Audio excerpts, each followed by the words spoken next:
Hello, everybody. Welcome to Lorebeards and Roleplaying. Today it's just the one Lorebeard. Vera can't make it. I think she's snowed in out east. So welcome, everybody. We're going to be talking. I put down tabletop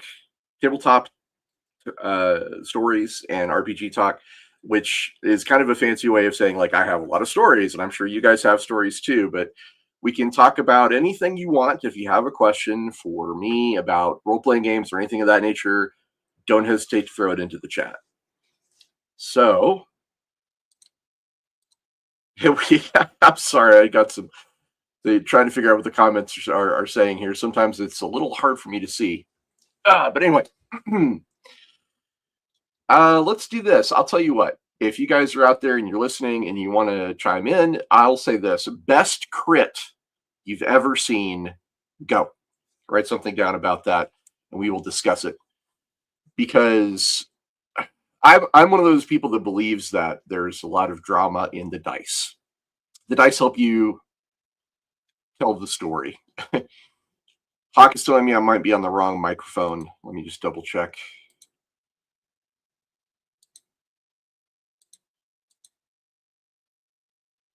Testing, 1, 2, 3. Testing.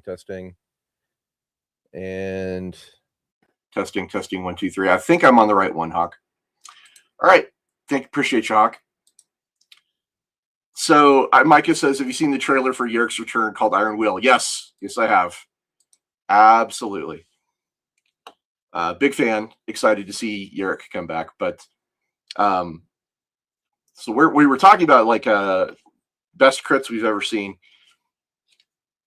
I have a lot in my history, but I think my favorite one is from D&D 3.5 back in, 2003 maybe, or 2002 probably more likely. So it's been 24 years at this point. And I was playing kind of a skill monkey type character. I was able to detect and disable traps extremely well because you could focus your skills in 3.035 very successfully. And I remember we were taking on an assassin's guild. We're like, okay, cool. A lot of traps, a lot of poison. This is exactly kind of my wheelhouse. Well, we get into their building and literally everything's trapped. Like the carpet is trapped. The candles are poisonous. Just about everything has some kind of deadly aspect to it. We locate a secret door that goes through a mirror in one of the hallways. And I'm like, okay, I asked the GM, I check for traps. He's like, okay. And I roll a natural 1, which is a crit fail. And the game master's like, well, you don't find anything. So, my character turns to the rest of the party, and in this extremely confident voice, I announce, it's perfectly safe. To which everybody in the party just gave me the side eye because, we're, again, in an assassin's guild. Everything's trapped. But, I had never been wrong to that point. So, in character, they're like, I guess we have to do this. The paladin steps up, opens the secret door. Game master goes, aha, you hear a click. And then he rolls. Back in 3rd edition, a lot of the traps were attacks. And he rolls his dice out in the open. His dice comes up in natural 1, which is a crit fail. So the game master has to announce, he says, well, you hear a sinister sounding click, and then nothing happens. And I just sit in the back in character going, see, I told you. It was perfectly safe. Which, it's one of those stories I guess you kind of had to be there.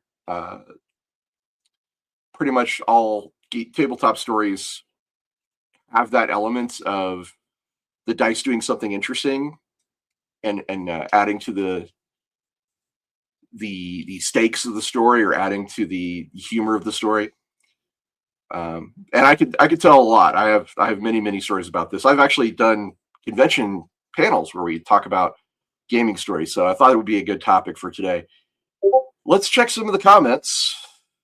Oh, okay. Need to change my my mic again. testing. Let's try this one. Making sure I am not sounding so bad is the whole point here, I think. Testing. 1, 2, 3. Okay. All right. So, Hawk, you can let me know if I'm still on the wrong channel or whatever. I don't want to sound tinny.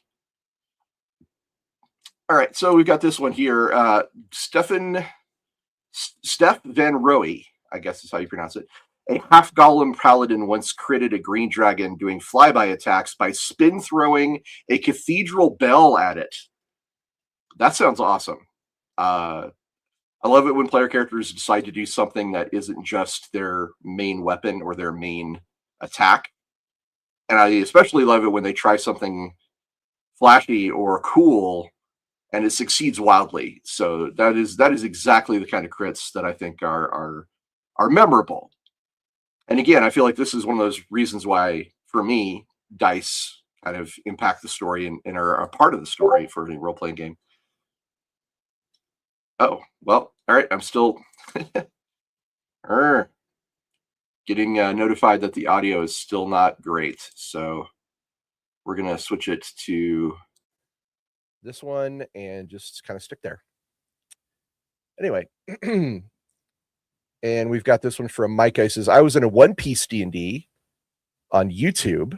I saw someone score with crit more than 100 damage and one-shot a boss by themselves. Interesting. So Dungeons & Dragons is one of those games where one-shots are rare. Typically, monsters have like a lot of hit points, and most times what you have is attrition. You have people chipping off hit points as they go over the course of a battle until there's a decisive win. There are some games that have mechanics where you can one-shot. A good example for this is, of course, Savage Worlds. In Savage Worlds, the damage dice explode. Everything explodes in terms of dice. What do I mean when I say dice explode? If you roll the maximum number on a dice, like if you roll a d6 and it comes up a 6, in Savage Worlds, the dice explodes, which means you can roll again and add. So the 6, you roll again, you get a 5, that's a total of 11. And damage dice can do this, and they can explode essentially forever. So if you roll a d4 and get a 4, and then roll a d4 again and get another 4, you can still keep rolling. Those hits can really add up. In Savage Rifts, we have a lot of weapons that have multiple dice for damage, and Savage Rifts is one of those games where it can get pretty crazy. If you have a weapon in Savage Rifts, there's a good chance you can one-shot things, especially Glitter Boys in Rifts, of course, have their whole character concept is I wear power armor with a giant gun. So blowing things up or one-shotting things is a lot more common for that. But good point. That's interesting. I like when crits do lots of damage. 3.0 and 3.5 D&D, by the way. Fun fact, they had multipliers. And crit multipliers could go up to, I think, ×4 on like a war pick or a lance. And there was a synergy where you could do where if you had a lance and you had a feat, you could actually like do double the crit that was already ×4. Charging things in 3.0 was pretty crazy. I think 3.5 they kind of fixed some of that to a degree, but there was a time when multiplicative crits were a thing. Brock 6000 says, my worthless protocol droid in an Edge of the Empire game critted, shooting a jetpack boosting bounty hunter out of the air from a stationary fixed position starship as he passed in front. First of all, glad you're playing Edge of the Empire. I did work on that game, so that's cool. Secondly, protocol droids are never that worthless. I can tell you lots of great stories about protocol droids in Star Wars games. They're super fun. Critting and shooting a jetpack boosting bounty hunter right out of the air, that's pretty cool. I imagine you guys had a rousing cheer around the table afterwards. Again, that's one thing that dice rolls can do in a role-playing game that they really don't do anywhere else, is that if the group is really into it, if they're really engaged with the scene, a crit or a crit fail can be that moment where everybody goes, oh, and they all lean in over the table, or they all lean back if it's a crit fail, and they're like, no, it's kind of one of those things. I really enjoy the impact of dice on the energy of the table, dice rolls, and crits are one of those places where they can go there. Was loose. Oh man, I've seen so many crits, good and bad, lots of them, just stupidly funny. Can be. We were talking on this channel not that long ago about Dark Heresy, and in Dark Heresy, the crit tables are actually like a major feature of that game, because the crit tables can be so visceral, so detailed, and what's the word I'm looking for here? Just violent. they can really spice things up when you roll a crit in Dark Heresy. There's some other games, I want to say like Rolemaster had a lot of crits. Of course, Rolemaster is somewhat infamous for its crit tables. This is obviously for older players. Rolemaster hasn't been a thing, I think, in a very, very long time, unfortunately. I say unfortunately. I was never a really big player of Rolemaster, to be clear. But I have a story. We were playing MERP, Middle Earth Role-Playing, MERP, which was based on Rolemaster. This was one of the first third-party licensed Lord of the Rings games that existed. And MERP used Rolemaster, and we were exploring Moria. We walked into some sort of treasure vault. I remember this. And the game master said 2 ring wraiths, appear and start to attack you. One of the ring wraiths lifted up a bola and started spinning it very threateningly. And our group were all pretty like low level, not starting, but close to starting characters. So the idea of trying to fight 2 ring wraiths was not exciting. we were all kind of freaked out. I mean, it was exciting, but it was exciting in a bad way. We were like, oh shit, we got to get out of here. And then the ring wraith made his attack. The game master says, oh, that's a crit fumble. I have to roll on a table. And he rolls on the table. He says, oh, I have to roll on a second table. And I'm like, oh, that's really not good. Rolls on a second table. And then he kind of comes back and his shoulders just sort of slumped.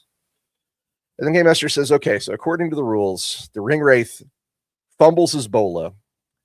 The rope wraps around his own neck, snaps it, killing him dead. And we all just looked at the ring wraith, the remaining ring wraith. The remaining ring wraith looked at us. We looked at the GM and we said, I don't know if we want to keep playing this game. Crit fails. Good times. And here we go. Steph Van Roey says a skill check crit on bluffing. Oh, those are always fun. Had my rogue successfully negotiating with Baphomet, and he managed to nab his axe called Heartseeker at the end of the talks. A good crit on a skill check can also be very memorable. My character was trying to outdrink some dwarves one time, and I think we were making this would have been fortitude saves back in the 3.0 era. And I remember failing the saving throw. And the game master's like, you are very drunk. And I said, can I roll a bluff to pretend that I'm sober? He said, sure. Nat 20. So I just drank the whole thing down, looked the dwarf right in the eyes and was like, yeah, that's good. You got anything stronger? And then passed out as soon as he turned away. Good times. Hannah says, I mostly crit when it doesn't matter. Yeah, that does happen a lot, unfortunately, too. She says, or they say, sorry, I don't know, Hannah. I had 3 Emperor's Fury in a row on the same bolt shell once and one-shotted an Ogren. Yeah, that's Emperor's Fury is from, or Righteous Fury, I believe, is from Dark Heresy and Rogue Trader in the 40K role-playing games. That is a mechanic where dice can explode and do extra damage. So you can one-shot things like Ogrens. That is pretty cool. And bolt shells are strong, really, really very strong in Dark Heresy. Yeah, critting when it doesn't matter. That's an interesting topic to go over as well. Here's the thing. I don't think you can legislate when a moment is exciting or memorable in a role-playing game. I think you have to just sort of provide that opportunity as a game designer and say, okay, crits can happen. Something interesting can happen on a crit success or crit failure. Like in Wrath of Glory, if you roll a 1 on your Wrath die, that is a complication. Something interesting happens. If you roll a 6 on the Wrath die, it's generally considered a critical hit. So, yeah, if you provide the opportunity, groups can take advantage of it or not. And I think it's just part of the experience of role-playing games where you will have moments where you roll dice, but the outcome is less impactful. It's just not really a big deal. Typically things like perception rolls or initiative rolls, they're important to a certain extent, but they don't get everybody, typically, they don't get everybody really excited. I'm not going to say never, because there may be a chance where detecting the rogue sneaking up on you or going first in a battle against a dragon, where that will be far more impactful and interesting. But yeah, there is, I think it's kind of up to your group. It's up to your game master. It's up to you as a player. Do you want to make every crit special, or do you want it to be more contextual, right? My experience has been most people want to lean toward the contextual side. They'll roll a 20, you know, in a stupid drinking game, and they might remember it later on. Like I remembered that bluff check, but I don't think anybody at the table around me really remembered it, and I don't think we celebrated it. But like the guy that was talking about earlier about slinging a church bell at a dragon and getting a critical hit, that's the kind of thing where everybody will probably get invested in that outcome and get really interested in what's going on. And Stefan Roy says, clarification, he got Baphomet to throw his axe, froze time. The character has an amulet that can do that for 3 seconds, and slid a bag of holding over it as it hung in midair. That's a very unique way to steal an item. I've never heard of anything like that. That's pretty great. Got to admit, I would remember that moment too. So well done. Mike says, I also saw someone score 3 critical failures in a row. Now that was brutal. Yeah, dice can giveth, dice can taketh away. The most famous example of this, I think, is Will Wheaton and his dice rolling on Critical Role, which is ludicrously bad. Just really, really bad. I have a friend of mine at my table who tends to roll very poorly. But I think also we as humans, we tend to just kind of remember the extremes. We don't really remember the averages.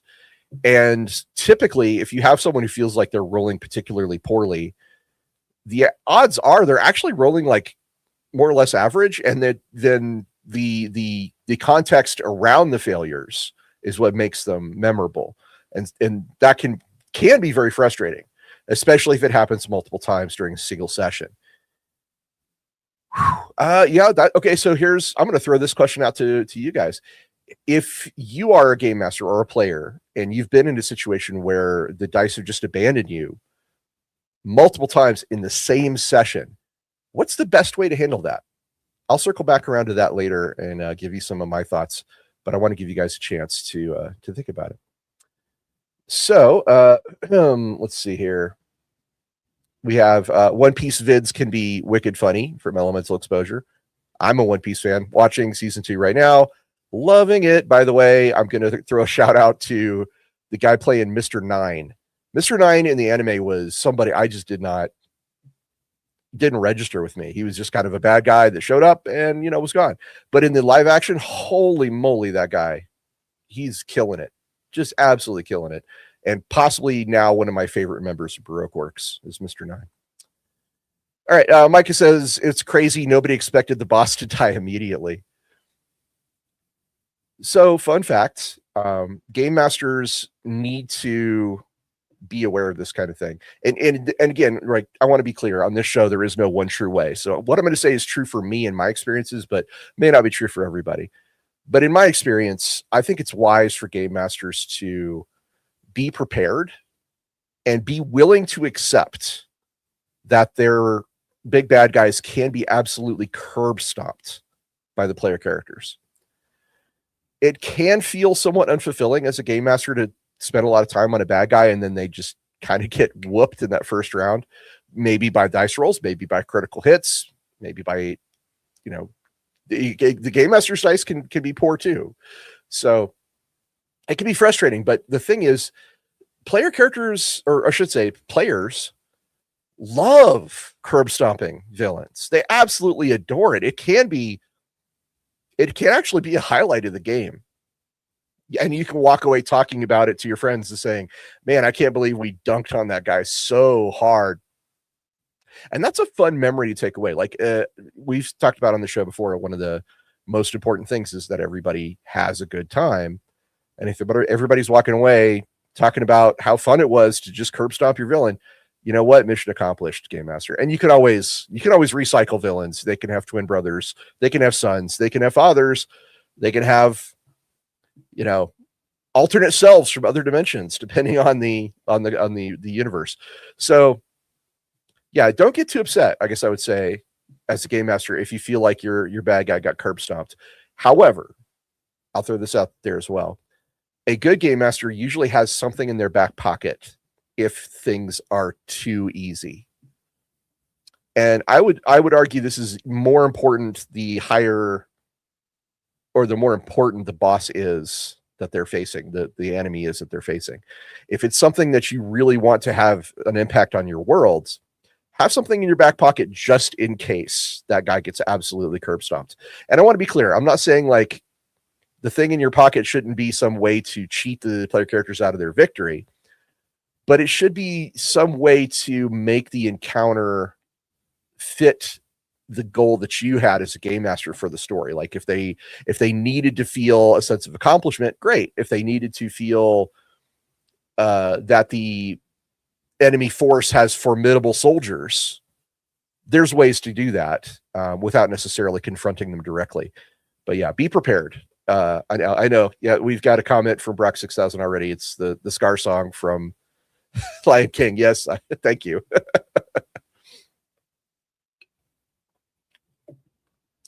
So everybody, I hope Vera is doing okay. She is snowed in. I have heard from her. It's not like there's anything going on, but keep her in your thoughts. And if you want to throw her a comment on Discord, I'm sure she'd appreciate it today. Okay, so I'm going to read some super chats here in just a second, but I want to wrap up the comments before that. So Down in the Mines, a classic, says Micah. Yep, the Mines of Moria. That's what we were talking about. And Wesley says, thanks for the advice on where to find groups online.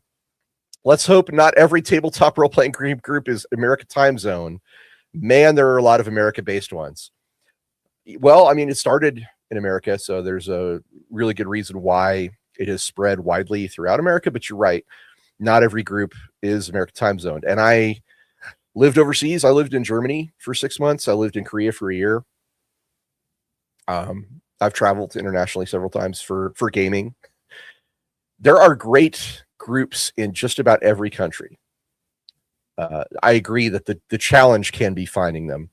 Obviously, you know, I'm a little out of touch these days, but I'm sure there are groups there. I'm sure there are ways to find gamers in your time zone. And I wish you the best of luck, Wesley. I would really like to see you get into a group that works for you. So yeah, finding groups in your time zone, that can be a challenge.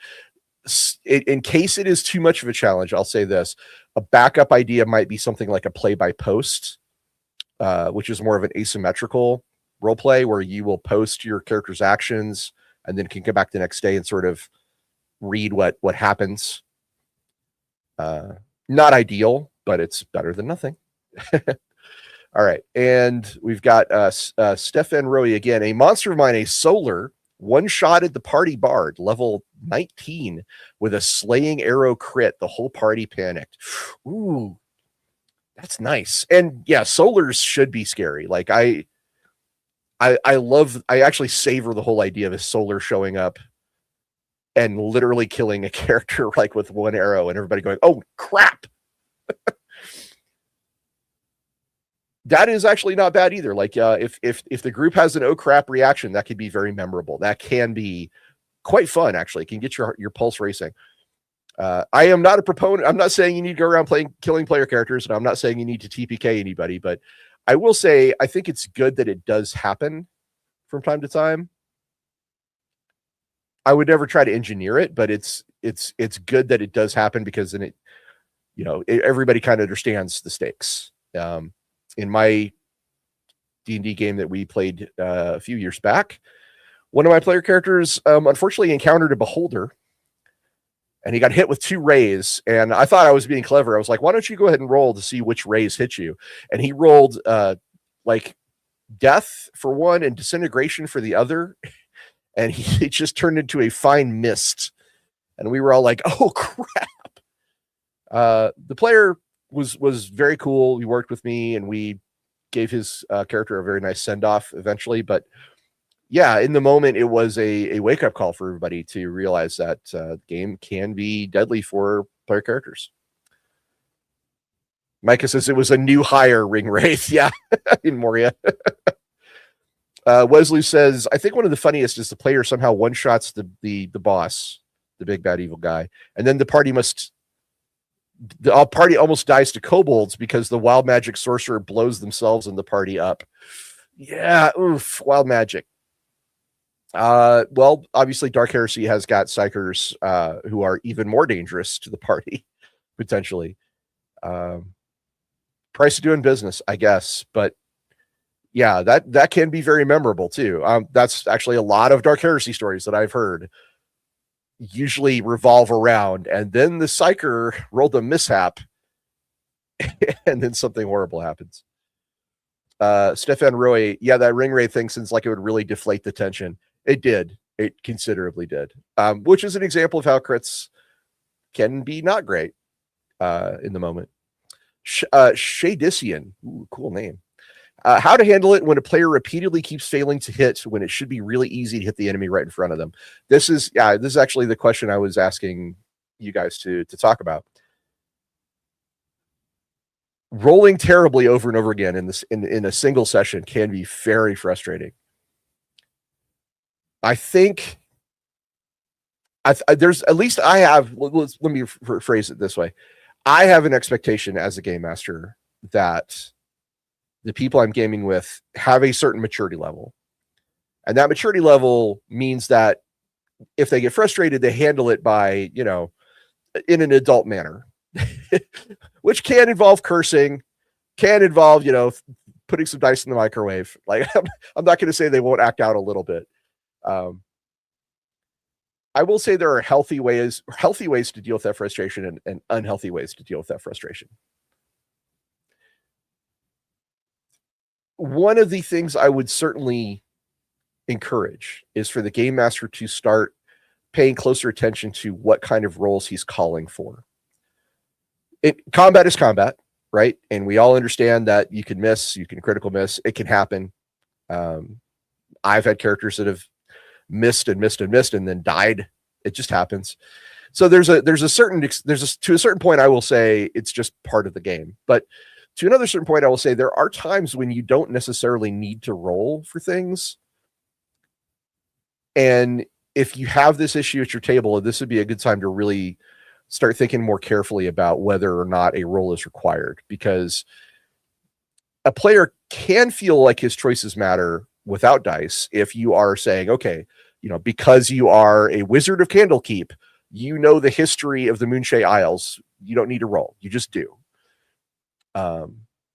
So skill checks, I think, are one of those places where you can maybe start giving this player, I'm not going to say giving him freebies, but I'm going to say give this player more opportunities where the dice don't necessarily impact it. Also, the other thing to keep in mind here is something a very smart friend of mine once told me. Failure is just another opportunity for spotlight.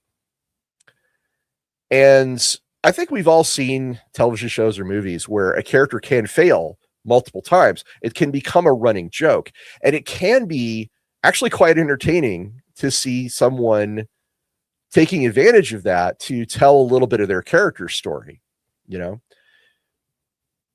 I think another way you can handle this is to encourage the player to start using the failures to tell a little bit of their story, with the spotlight. Because you can certainly, I think everyone will understand if somebody keeps missing and you give them a little extra spotlight time to make up for it, where they're like, okay, my uncle would have my head for this. I'm fighting. He would describe me fighting like a drunken blind orc, and I am not that. I don't know what's wrong with me today. yeah, that's those are the answers I have for you now. But I'd like to see what chat comes up with in addition to that. Let's look at our super chats. Brock 6000, thank you so much, sir, for the support. What are your opinions on collaborative player storytelling as the game goes on versus having the GM lay out the story with the players adding details? I don't know. This, to be honest, this sounds a little bit like GM-less games or more narrative-focused games. I'm not sure if Fate does this. I think Dungeon World, to an extent, does this a little bit. Well, I have no issue with the players wanting to collaborate and help tell the story. That nothing makes me happier than when people are engaged. If the game master is still involved, like I said, I want to make sure we're talking about a system where the game master does have a role to play. Then I think it's fine. Like a lot of there are examples of games that go poorly because the game master is too invested in trying to tell a story instead of letting the players tell the story. This is the tip of a very deep iceberg. I want to be clear. There's a lot to talk about with regards to player agency and game master agency and railroads and sandboxes. There's a lot of terms and a lot of lore and a lot of history of game design wrapped up in it. I'll try to be brief. I think it's probably fine. It's if the game master has a role, it doesn't necessarily need to be that he's telling the story. It can just be he's adjudicating the results as the player characters tell the story. If it works for your group, then great. That's almost always going to be my answer. And yes, this is one of those it depends types of answers. But good question. Thank you for bringing that up. And we got Ricky Chapman, 3377, coming in with a steel chair. Appreciate you, sir. Ricky Chapman, for people who don't know, is our local RPG enthusiast. He's almost always talking about stuff that happens in his games. And he says, we had a player 1v1 a dragon twice. Once as a level 12 barbarian and again in a different campaign. We watched his sorcerer, level 5, beat the shit out of this poor red dragon. Yeah, I mean, I don't think there's anything wrong with that. I think that's actually kind of cool. If that, in my local group, I have become a little bit infamous for punching dinosaurs, like across multiple campaigns. My character has ended up punching a dinosaur at least once. So there can be a thing, that a player is known for. Well, that's just what, Randy does, is he does these things, or that's just what Ryan does, is he does those things. So yeah, 1v1ing a dragon, that's pretty cool. And it does give him, that's some street cred if you go to Gen Con and start telling character stories, which happens a lot at conventions. People will say, hey, let me tell you about my character. And sometimes it can be really cool. It can be actually very, very cool.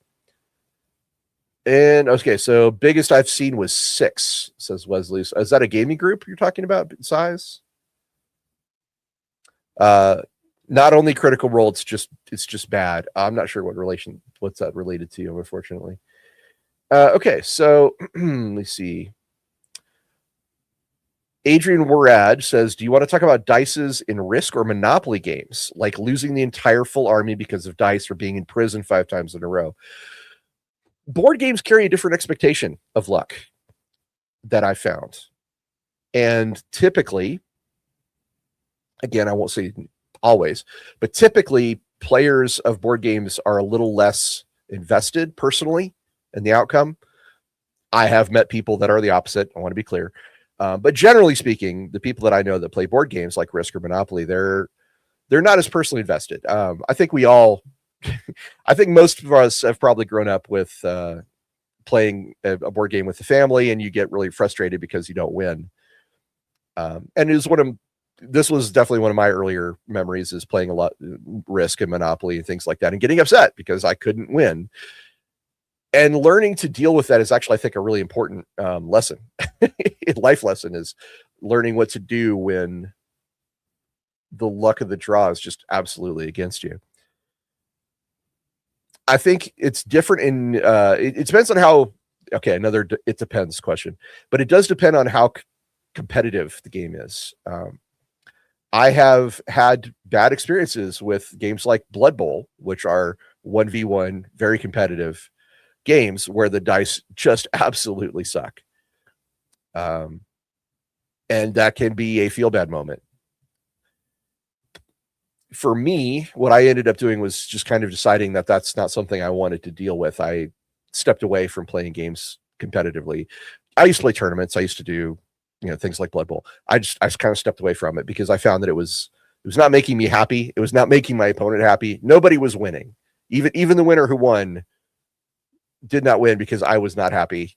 If it was not me, or if I won, they were probably not happy because of that competitive nature that I had. So I guess I would just say, try not to take it personally. And if it becomes an issue, step away. Or as Hannah says, get new dice. New dice. I mean, I have multiple dice bags full of dice. I try not to get too attached, but I think we all get a little sentimental or superstitious about certain dice. And so, yeah, they can, it can become a thing where you have like your favorite dice and whether or not those things work or not. Sometimes it can feel better to switch. I have actually so going back to the guy who was asking about like what happens if you have a player who fails multiple times. Switching out dice technically doesn't affect like the odds. Like it shouldn't change anything mathematically, but emotionally it kind of does. Like there's a tendency of human nature to kind of blame things on inanimate objects, and dice are a very valid thing to blame for bad luck. So switching them out may not actually solve the problem, but it might make them feel better. So there's that. Dice that don't go above 5 is best way is just to laugh about it because dice are dice. Yeah, that's basically what I'm saying. All right. And we've got some more super chats down here too. Let me just make sure I've got these correct. In Dungeons & Dragons, Face Octopus says multiplication was weird. The way it actually works is you quantify the multipliers and you kind of add them. If you have a ×2 and a ×4, you multiply it ×5. That sounds right. I'm talking about a game that I played last 24 years ago, so I probably forgot that a little bit, but appreciate you, Face Octopus. Wesloose, for me, it depends. If it's just dice or good plans, I think it's fine. But there are some cheese mechanic builds I've seen on West Marches that even as a player, I think are boring. Min-maxing is that's a whole different topic. Would love to get into it actually, because I have strong opinions. If there's a build that you feel is too effective,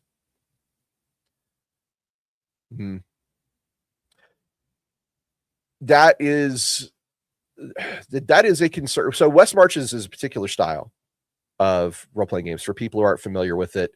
And please correct me if I'm wrong, because my understanding of this is from, again, 10 years ago, 12 years ago. But my understanding of West Marches is that it's a system where you set up to where players can drift in and out without changing too much of the game. Like you don't have to require a full table of the same players every week. You can have larger groups, like you can have like 12 players because only 6 of them are going to show up on any given day. And it doesn't really matter which ones show up due to the structure of the campaign. Like maybe they have a teleportation stone, or they're like in a Star Trek ship and they can just beam themselves down and up. At any rate, it makes a slightly more convenient way to adventure in a role-playing game when we're all very busy adults. Anyway, so in that particular approach, it can be maybe a little more disruptive because your group is not necessarily the same players every time. Something to talk about with your game master. I'll leave it at that for now. We should talk about min-maxing though in the future. Let's make I'm going to put a mental note in that because that would be a good thing to talk about for the show.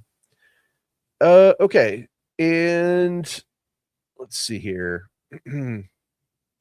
Had something similar with a level 19 barbarian wrestling a Baylor to death, says Stefan Roy. Wrestling Baylor's level 19 barbarian though that's no joke. I can see a Baylor going down to that.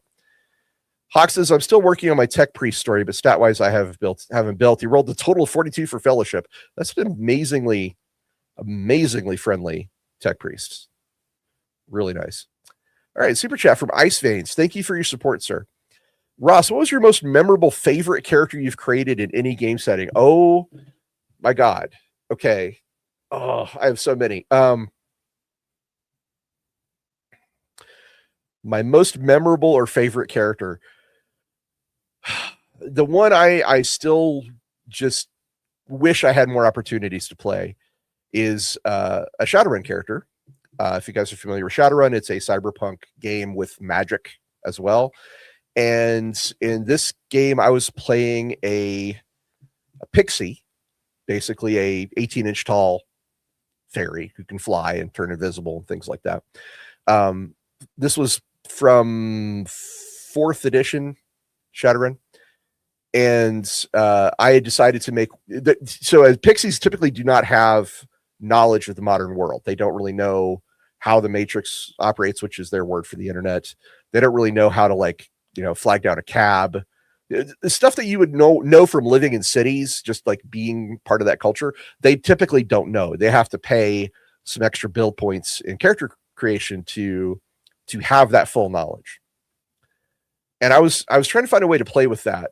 So I decided that my character had been essentially adopted by a previous Shadowrunning team who had then all died on a particularly bad mission and had abandoned him. And now he was out there looking for another group of Shadowrunners because that was the entire thing that he knew.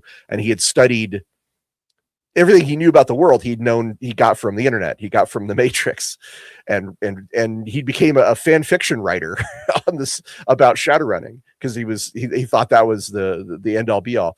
And I really leaned into the trope of somebody who's a little bit of an edgelord and really leaning into the whole, like, I wear my katanas and a trench coat and I have sunglasses and I'm brooding on the rooftop, And I decided to name him Ravenblood Blackwolf Deathblade, because that is the kind of name that you would give yourself if you were a fan fiction writer and you just loved Shadowrun as like a concept. And Rafe, for short, is what I called him. Rafe was a super fun character because he was mostly ignorant of how things actually worked, but also like surprisingly good as a Shadowrunner because A, flying, and B, turning invisible are big things for Shadowrunning. It's not like fully invisible. If I remember right, it was like a +4D to stealth rolls, which is not small. It's almost invisible. It's just not quite actually invisible. But yeah, Rafe, super fun character. He's one of the few characters I've had someone like draw for me, like do a commission piece of art, and I'd love to play him again. So great question. Appreciate you on that one. And Kabo, thanks for hosting the show anyway. Best wishes to Vera. You're welcome, guys. I knew we had to do something today when Vera couldn't make it, and there's certain topics that I know she's really excited about and interested in, so I kind of just picked something a little more fan engagement to kind of pick up the slack for not having a co-host, so we can involve you guys and involve chat a little bit more. All right. Living Legend says Nat 20 can be great for getting groups. Oh, Roll20. Sorry, Roll20 can be great for getting groups together, and I believe has a time zone search feature. That's for Wesley's. Good advice. Okay. Buy new dice, says Face Octopus. Execute the old dice in front of them.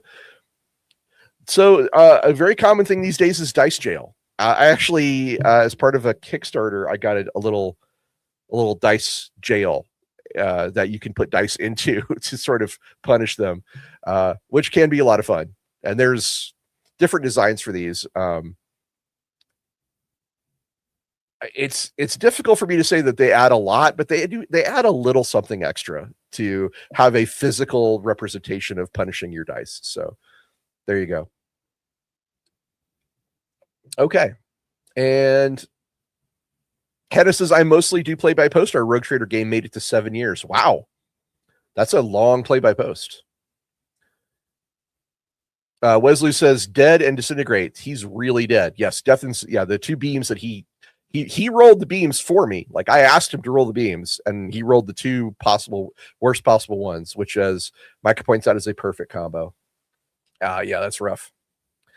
Was loose. I had a player who could just not hit, so I gave him a weapon that if he missed 2 times in a row, he got another attack with an accumulating, I want to say like stacking, +1 until he hit. That's a very interesting solution. Give him a magic weapon that gets better the more you miss. I kind of like that. I might steal that one, actually. That's a pretty good solution. After the fight, says Hawk, you could take the mini that you failed to hit, strap it onto an M80. Whoo! I like my minis too much to blow them up, but I can admire the sentiment.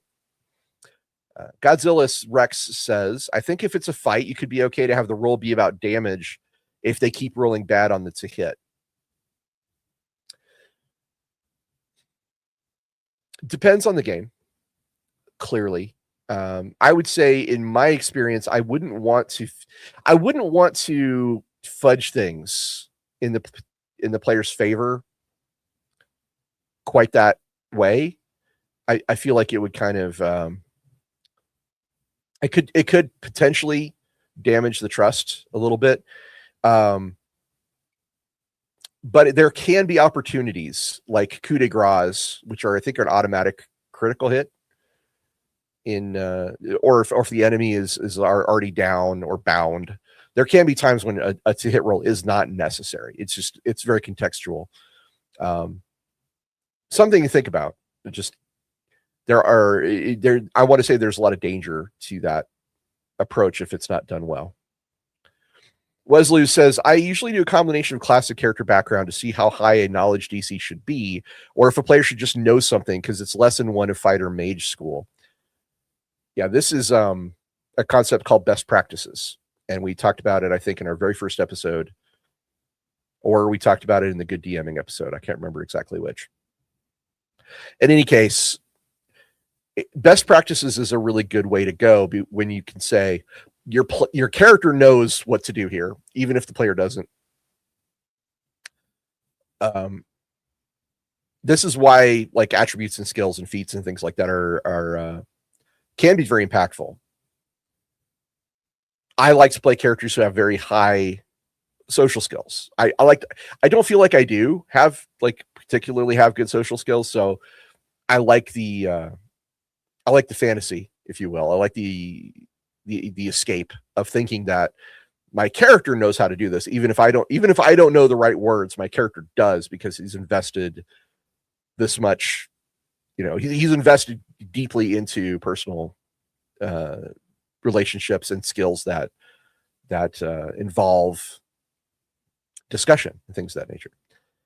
Just like somebody who isn't very strong, again, me, who plays a very, very strong character.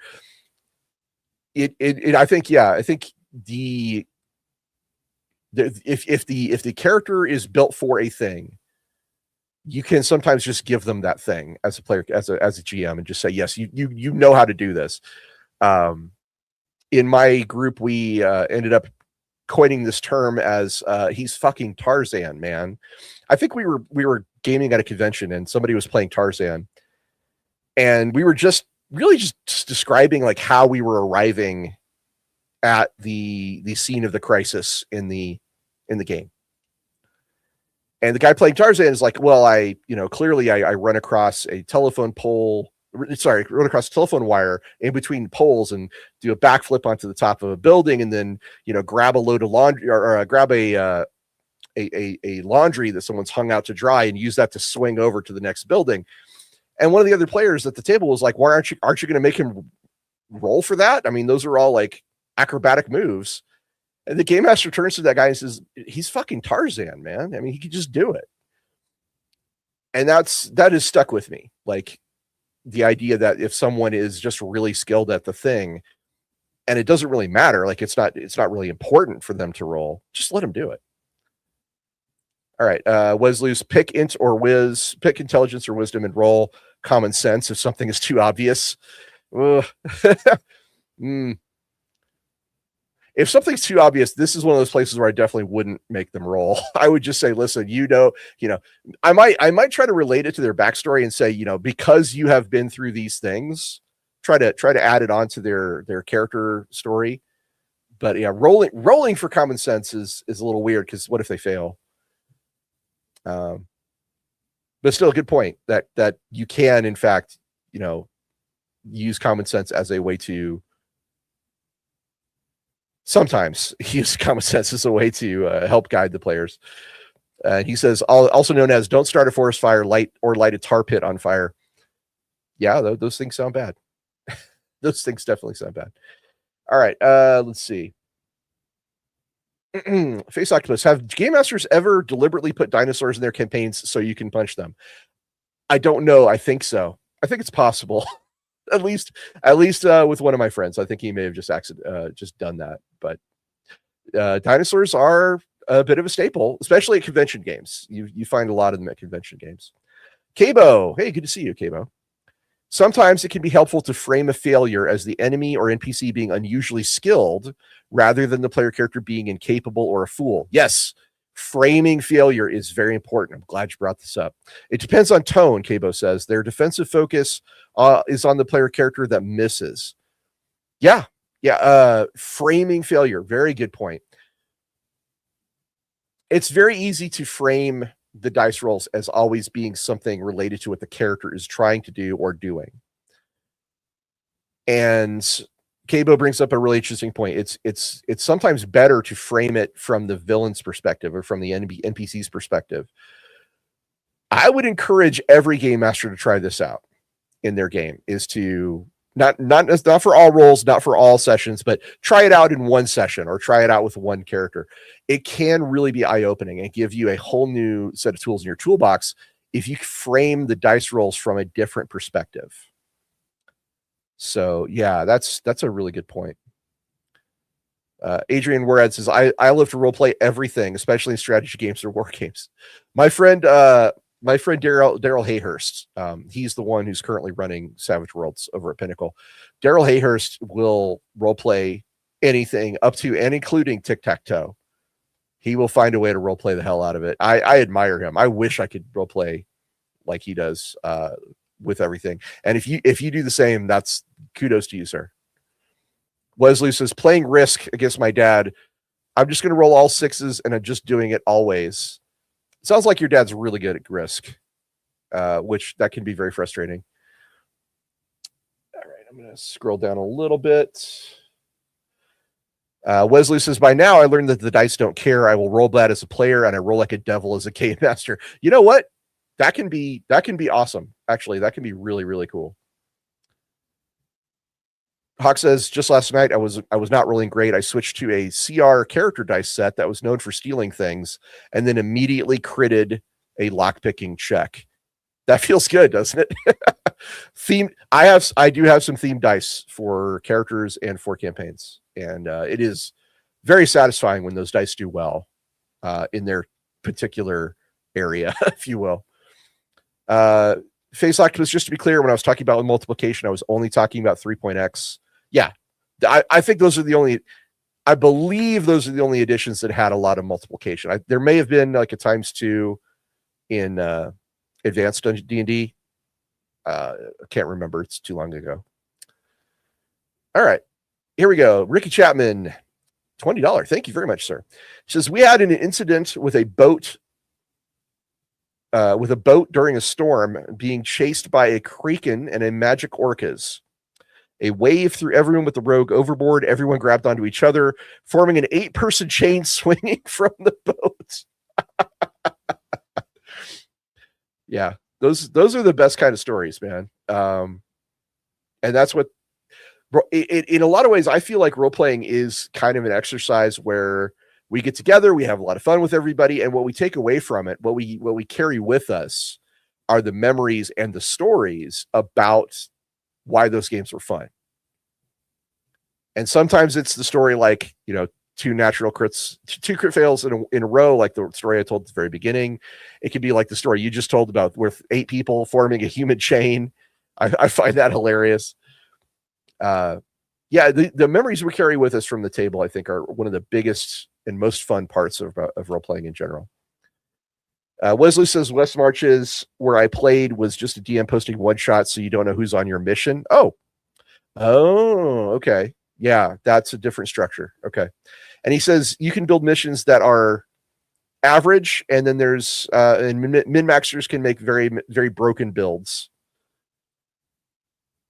and that means you can't adjust to a specific party. Okay, yeah, I haven't run West Marches, so I'm sure you're correct that is a possible downside of it.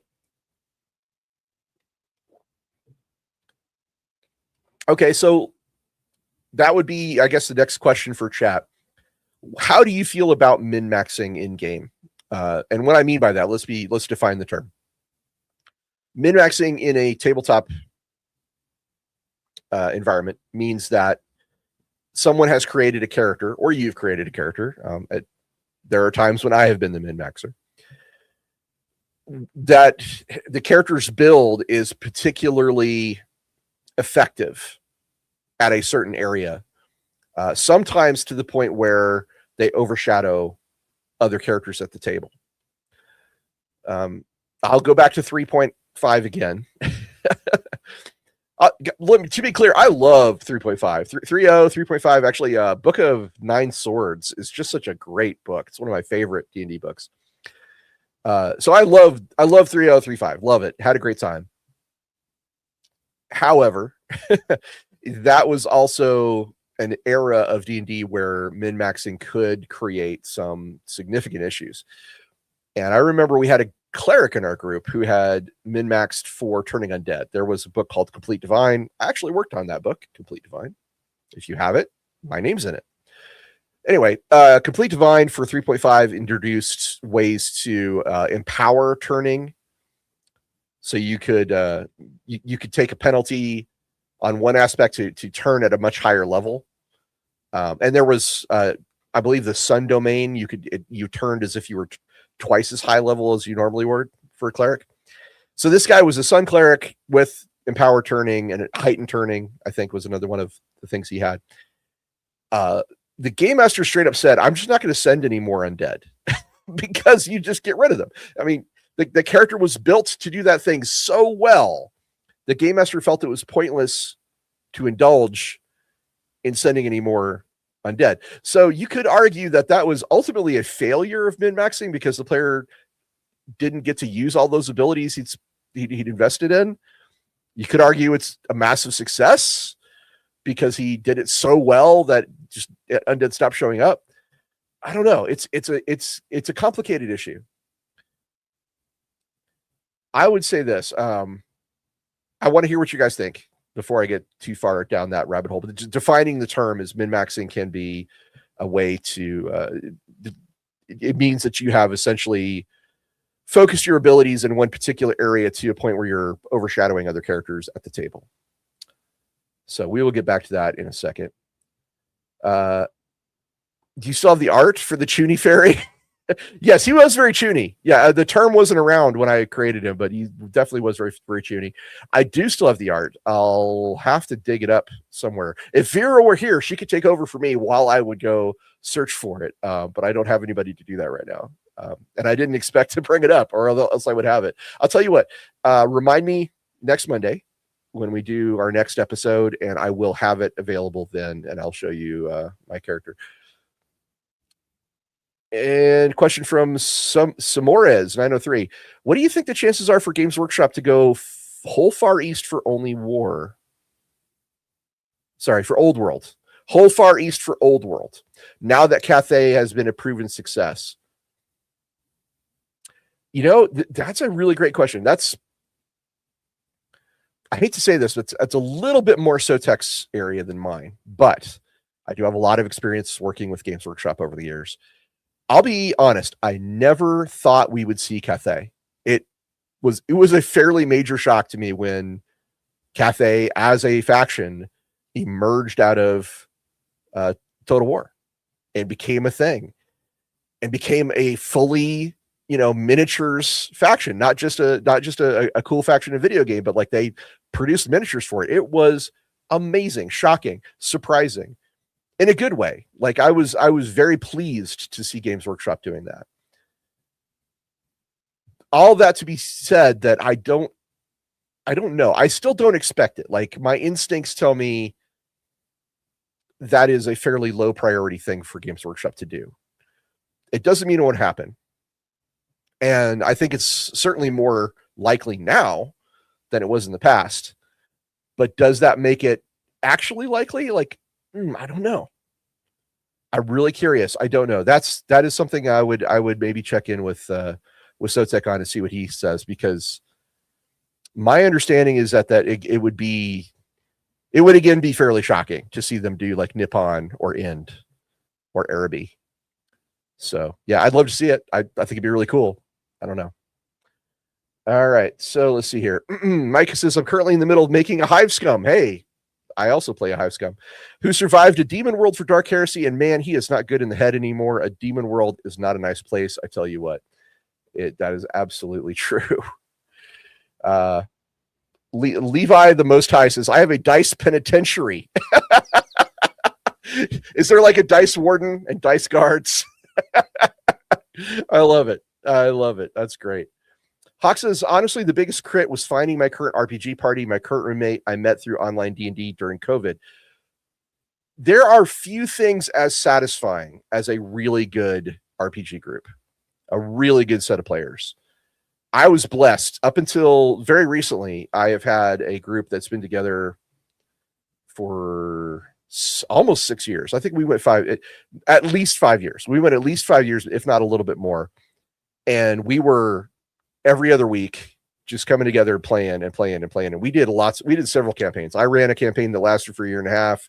Another friend of mine ran a really fun campaign of Drakkenheim. I ran a game of Savage Rifts, and we're struggling to get scheduling right now because of a lot of factors, but we're in the midst of a D6 West End Star Wars campaign with the same group, with these guys that I've known very well, that are very good friends of mine.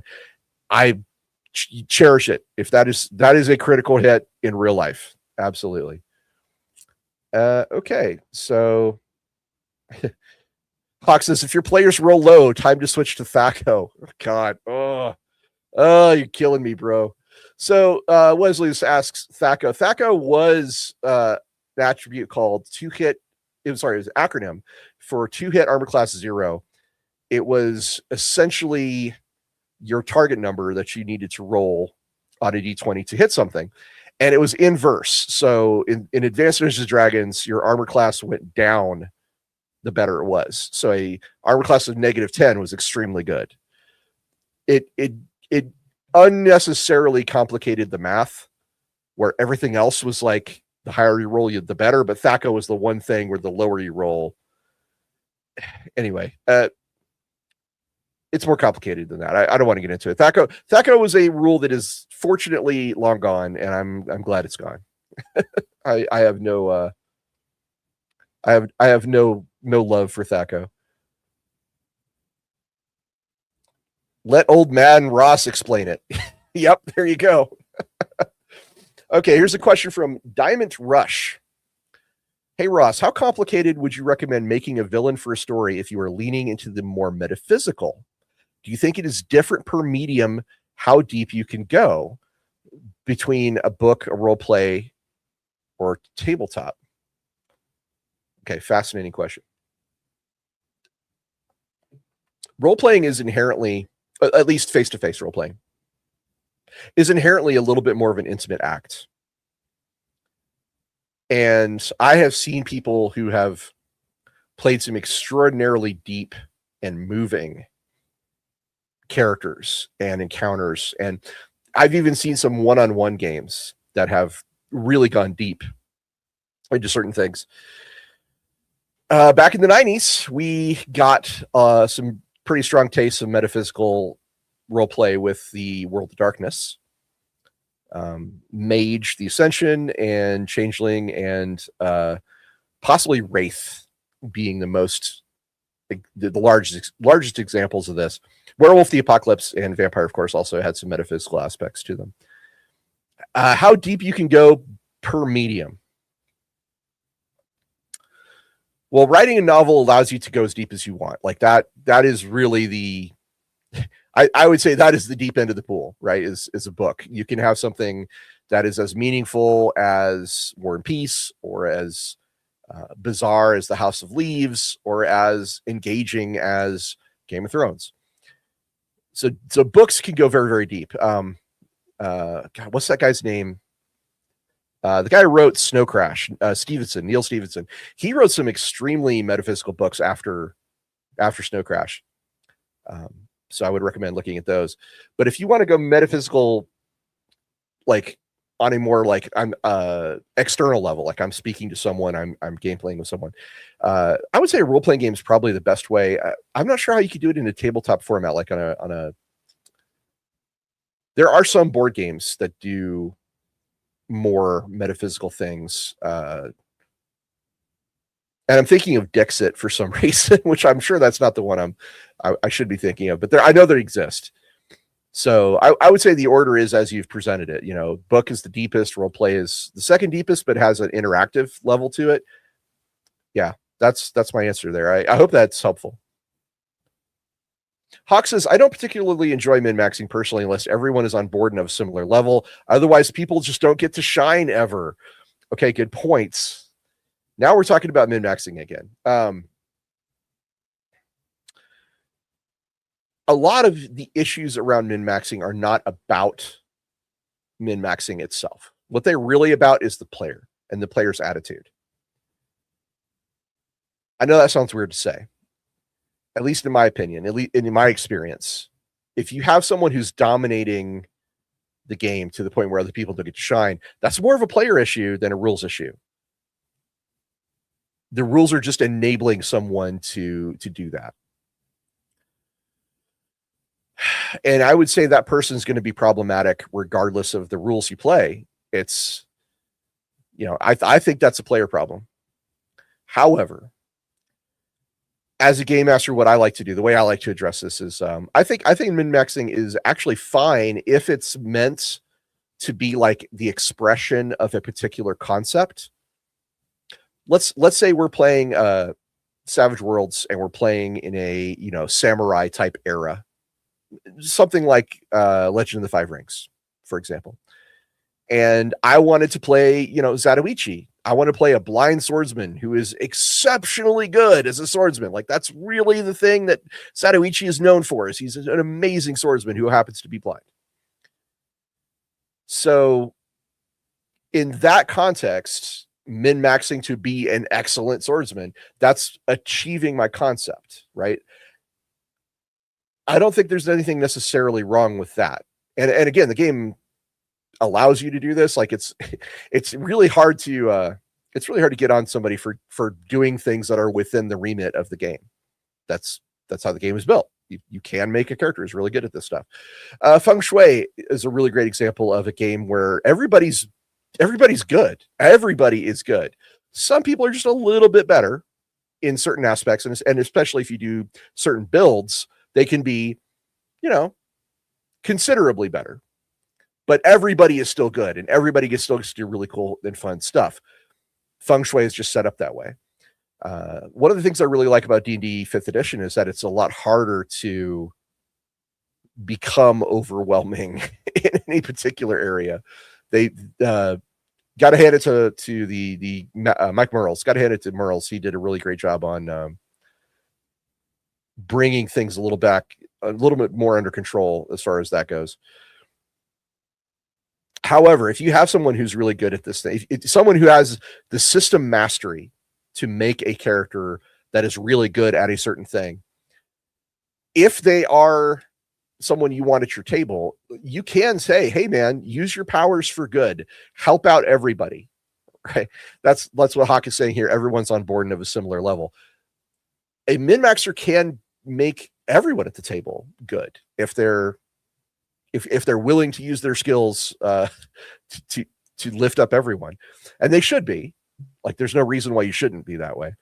Again, I think a lot of the problems with min-maxers are about the player and less about the rules. That having been said, one thing you can bring up in session 0, which we have a whole episode about, go check out our session 0 episode. One of the things you could bring up in session 0 is optimization, right? I think that's, if you do like a search for things for D&D specifically, I think optimization is the particular keyword that leads you to min-maxed builds. But yeah, if you have optimization in your group and everyone's optimized towards the thing that they want, nothing wrong with that. There's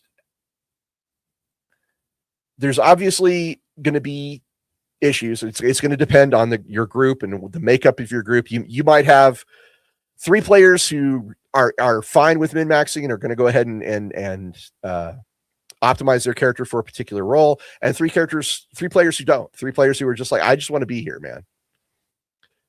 Sometimes just the sheer nature of the game design can make things a little out of control too.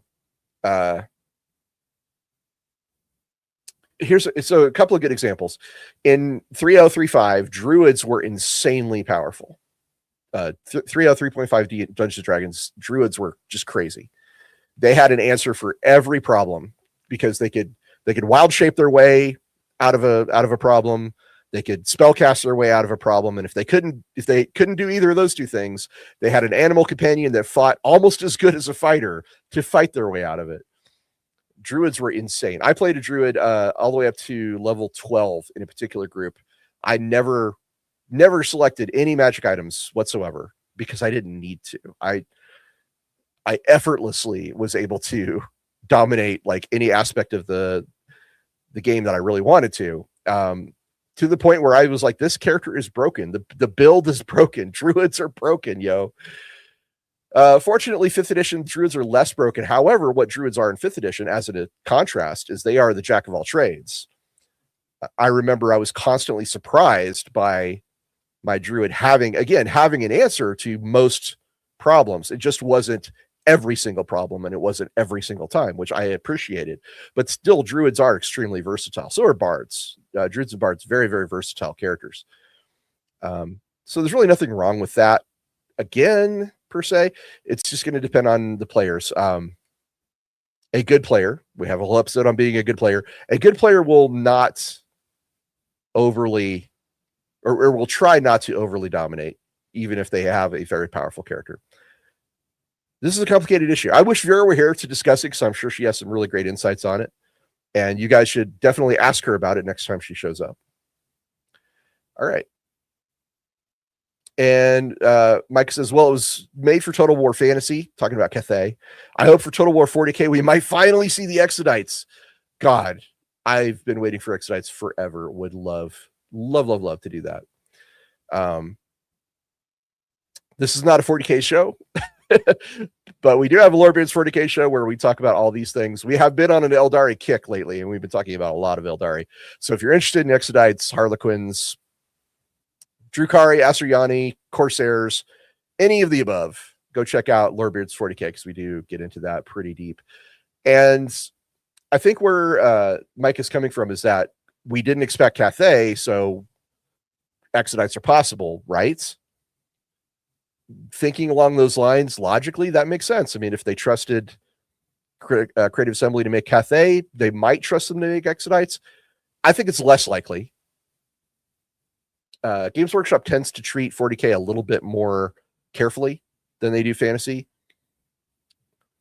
It has been described to me by the guys over there as their crown jewel. 40K is like the thing, so they tend to treat it with a little more care. That doesn't mean it's impossible. Just I think it's a little less likely. Okay, and we got Hannah says, maybe you can generate plot off of someone who turns undead that well. The cleric immediately becomes the archenemy of some lich or vampire. Yeah, that would be a really great way to handle it. I think Death Knights used to be immune to turning. I'm not sure if they are anymore, but back then I believe they were immune to turning. So that would have been a really fun encounter. Would be a Death Knight showing up or making an enemy of a Death Knight. You're right. There can be ways to make it more interesting if you use min-maxing or use a character's effectiveness as an excuse for a story beat or a interesting moment. Doesn't necessarily need to be like I'm not saying use grudge monsters like for the Knights of the dinner table crew. The term grudge monsters when the game master just like wants to punish the party, so he'll unleash a grudge monster upon them. I'm not saying you need to use a grudge monster, but a plot twist is always an interesting thing to do, and to key it off of someone's effectiveness from their build can be fascinating. Can be really well done. Wesley says, this is why I hate summons in 5th edition, because it screws the action economy so hard. My monk just sat down and ate lunch while all the constrictor snakes massacred every encounter. Interesting. That is something I haven't had to deal with, is summoning in 5th edition. So yikes. My understanding is that Pathfinder suffered a lot from this, because I think they had a dedicated summoner class, even maybe a couple of them that were like their whole thing was summoning things. It didn't play a whole lot of Pathfinder, played some, but that's what I guess. Hawk says there's rumors Old World 2nd edition might go Far East. Oh, that would be really cool. Maybe we'll see some news about that at Adepticon, which is coming up in a couple of weeks. S'mores says something like Nippon would be the next easy step because of the huge popularity of Japanese mythology and creatures through anime and such. I mean, yeah, you're not wrong. And if that's the rumor, I'm not plugged in on the Old World. So if that's the rumor that's going around, then hey, maybe so. Because I did not expect Tiger Men, and we got Tiger Men. Micah points out we got Tiger Warriors. So yeah, the old rules don't necessarily seem to apply right now. I don't know. It's an exciting time to be a fan of Games Workshop and Total War. All right, so getting back to min-maxing, Cabo says min-maxing can affect encounter design, and also the player should be okay with the min part being highlighted. Oh yeah.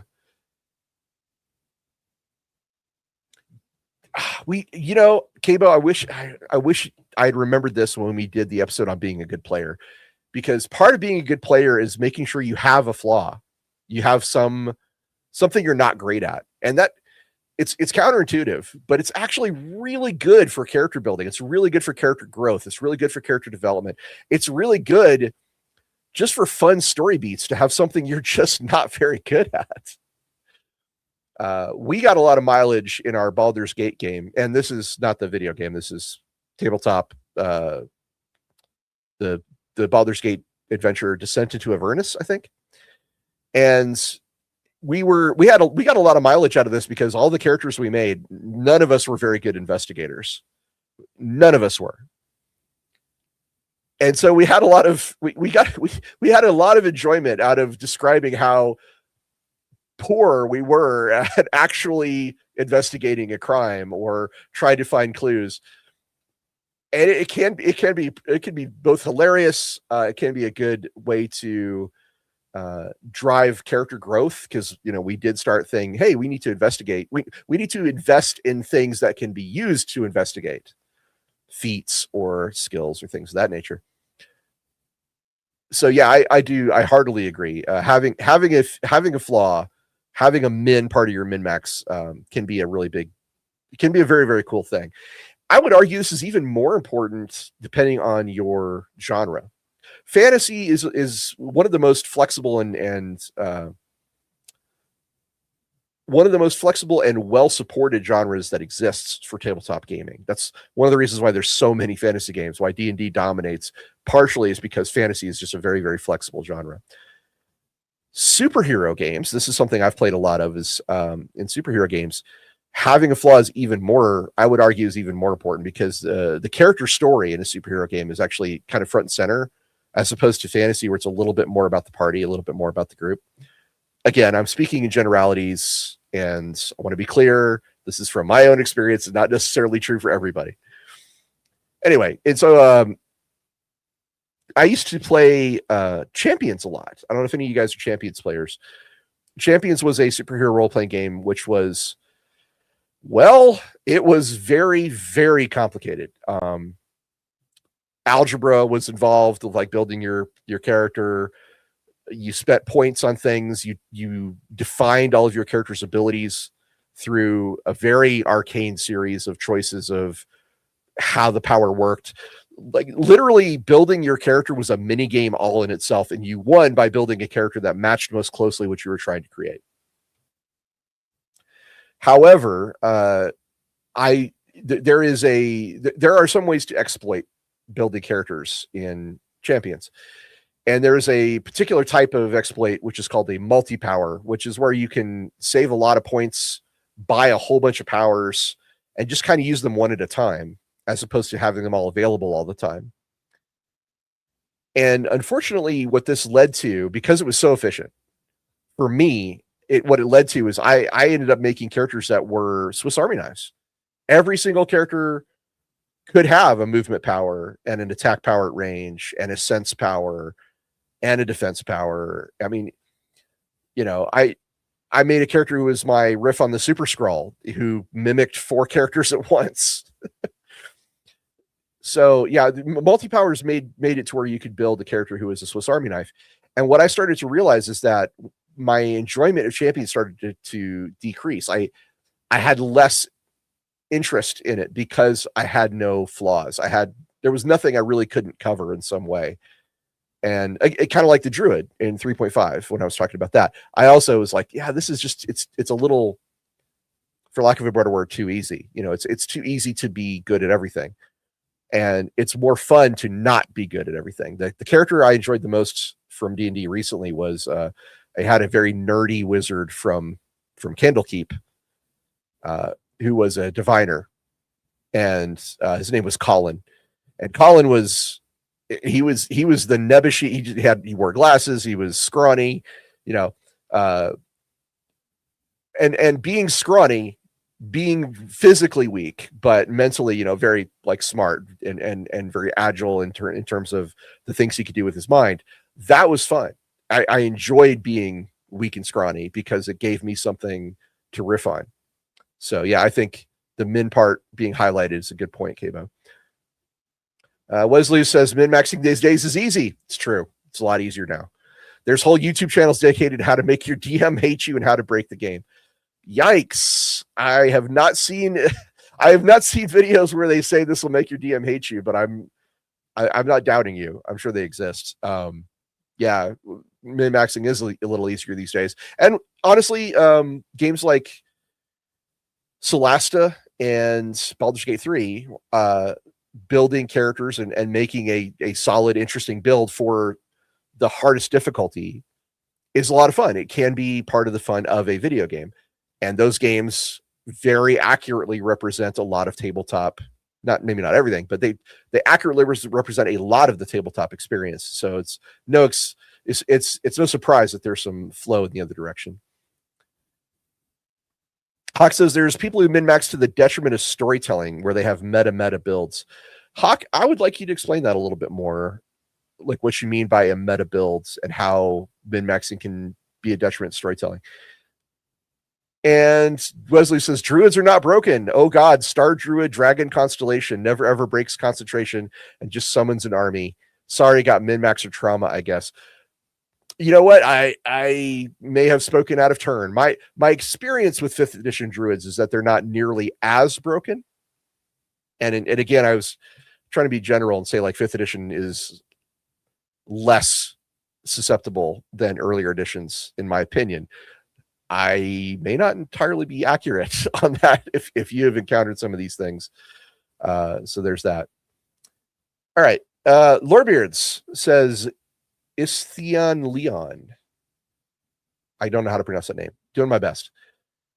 I've worked with players who enjoy making powerful characters to have a role-playing or other offset to balance out their power.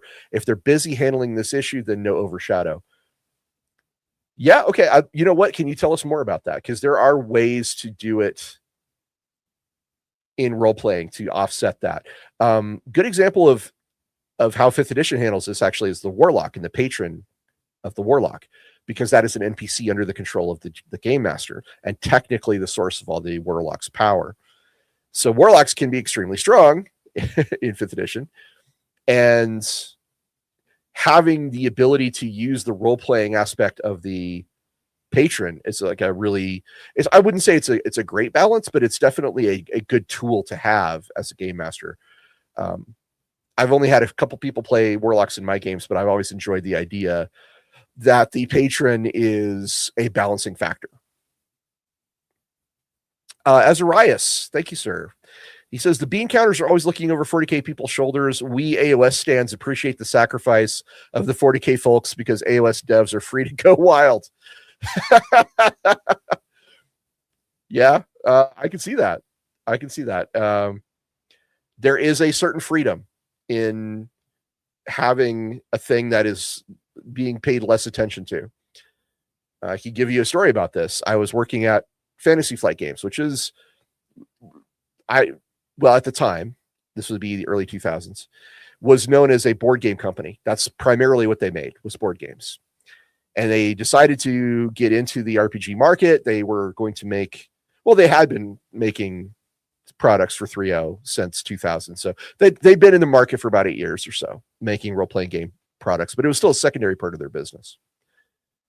When they got the 40K license, that's when I got hired, and we took over Dark Heresy, and we started making Rogue Trader and Death Watch and Only War and Black Crusade and all those things. What was interesting about it is because the role-playing game department was just one part of this company, and we were not the main part. We were the side gig, right? The main gig was the board games. So the CEO was well known for getting involved. He liked to have his input on all the board games. And we kind of got left alone because, if he wanted to get involved with our products, he had to read a 400-page book. When I took books in for the CEO to look at, he pretty much looked at the front cover, he looked at the back cover, he flipped through it, and he would say, okay, this is good, right? Like he didn't sit down and play a session of it. Like with a board game, he would sit down and play a session of that board game. He would get far more involved in it. That was his world. The role-playing game stuff was not. And because of that, in your example, Azarias, we were free to go wild. We were under less oversight. We had more creativity. There were very few things the CEO really wanted, and most of the time it was just like a title. He's like, I want you to make a series of adventures called the Apostasy Gambit. And I said, we can do that. What's it about? He says, I don't know. Just make it. All right, cool. We've got a name, the Apostasy Gambit. We're going to make adventures for it. Guess we'll come up with something. Anyway, so yeah, that's my story about how less supervision can be interesting. It can be a guide to greater creativity. Samora says Tiger Men might show the end gods lore through the new hero units, claw speakers, tigers that look like Indian gurus but are tigers. Yeah, Tiger Men are super cool. I'm so excited we have them. I need to go watch Sotek's lore video on them. Hawk says, my hobgob princeling in Eberron never learned to swim because he lived near a monster-filled lake. Very cool. Hobgoblins, also very cool. Big fan. TV show The Boys does a great job of depicting character flaws, says Ice Veins. Yeah, The Boys is that's not a bad place to look for character flaws. For sure. 100%. Mike says, strange. If I had a power, I'd love to be able to copy powers like Rogue or steal powers like All for One. It's just too OP. So power copy, yeah, that's so superhero role playing. Power copiers are they're an interesting thing because the champions, for example, trying to build Rogue in champions is very difficult. Simply because her powers, she can copy anything up to and including really powerful guys like, Superman or Thor. So yeah, the points limits of champions made it very difficult to build a power copier or a power stealer. All for One is a good example of, that power taken to a level that makes them the big bad. All for One is literally the big bad of My Hero Academia. By the way, My Hero Academia, great anime. Really fun if you like superhero tropes. and would make, frankly, would make an excellent setting for a role-playing game. All for One, in the setting of My Hero Academia, is a villain who has a power that enables him to steal powers from other people. And I believe he just keeps them. I don't think he ever loses them. I think he just keeps stacking them up. Unlike Rogue, who only temporarily steals those powers. Some of my favorite characters as villains are those guys. Super Skrull, the super adaptoid Rogue. Rogue was originally a villain, FYI. She became a hero. Thanks to Rom, Space Knight. Deep cut comic book fact for you. Anyway, those characters, those who can copy powers or combine powers together. Composite Superman, that's a super deep cut from like the 60s, is a character who had every single power of the Legion of Superheroes at once, which made them super strong. I think they make better villains or antagonists than they do as heroes typically.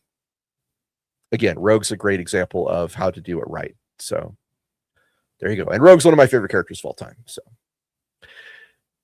is the Lion a cursed sword for fantasy is one example. This is the example of using role-playing to rein in min-maxing. A cursed sword for fantasy was one example. I had to be careful of using the sword to not lose his mind and become a danger to the group. That's a good way to do it. We used something similar to this in my Shadows Angelus game, which is a cyberpunk setting where essentially superpowered cops fight demons in a futuristic city. And in that example, we had mechs. We had full-on mech suits, and I was taking inspiration from Gundam Epion and Wing Zero from Gundam Wing, which are two mechs that can make you go crazy. Their systems are designed in such a way that they're highly efficient, but also potentially drive you insane with all the input. So yeah, the idea of a cursed sword or a cursed suit is a really good way to rein things in. There's obviously the cursed berserking sword in D&D. The Sword of Kos is another really good one. That's an actual artifact, but I've used it in my games, and it's a lot of fun. Those are really good ways to rein things in. I admit, I agree. Hawks' meta builds, where you just pick the most optimized build and don't let the story influence the character at all. That's a player problem. That is absolutely a player problem if they're not letting the story influence their character. So, yeah, being a good player means being open to change. I'll just throw that out there.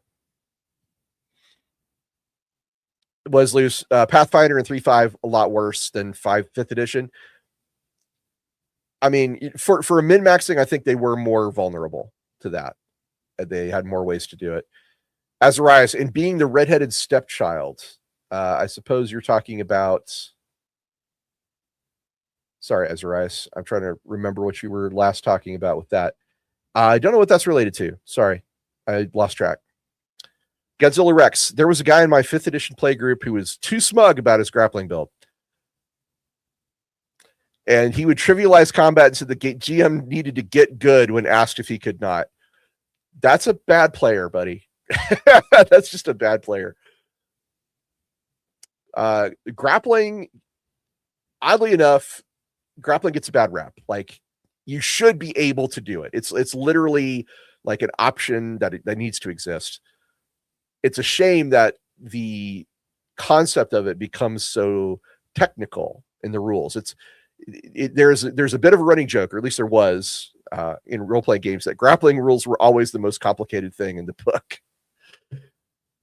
And in my Warhammer Fantasy Roleplay group, I was the guy who was killing people with grappling because I just ended up not having a weapon a lot.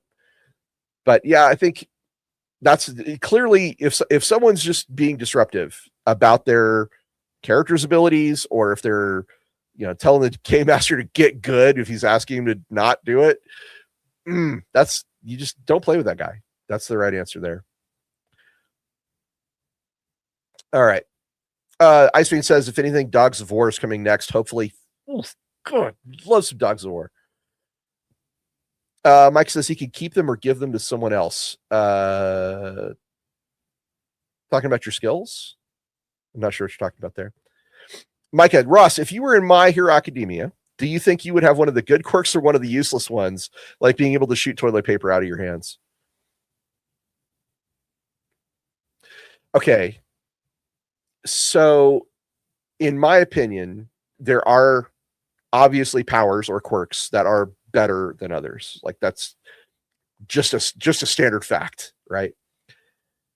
But I think the best stories come from people who have to work around their limitations to come up with something that's more effective than, like, if you start off with all the powers of Superman, cool.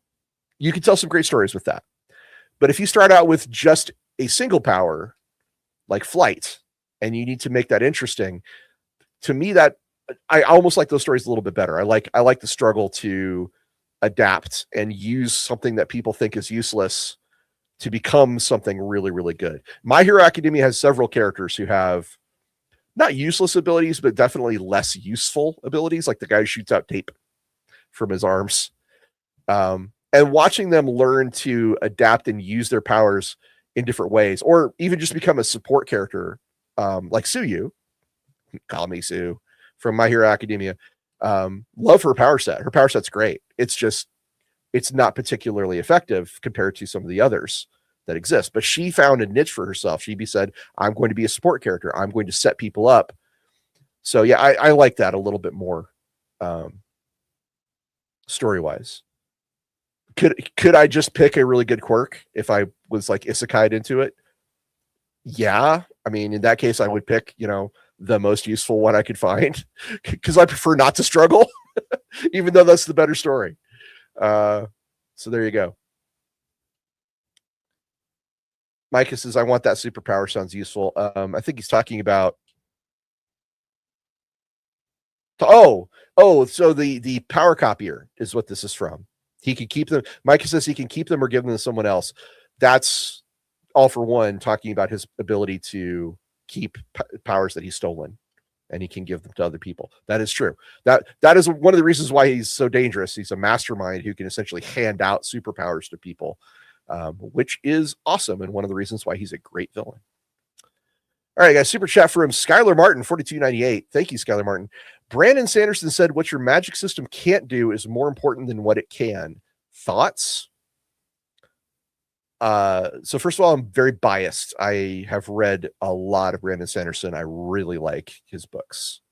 So with that bias out of the way, I agree. I think he's right. I think what the magic system can't do is more important, because I feel like that is where the really interesting story lies, is in overcoming your challenges, right?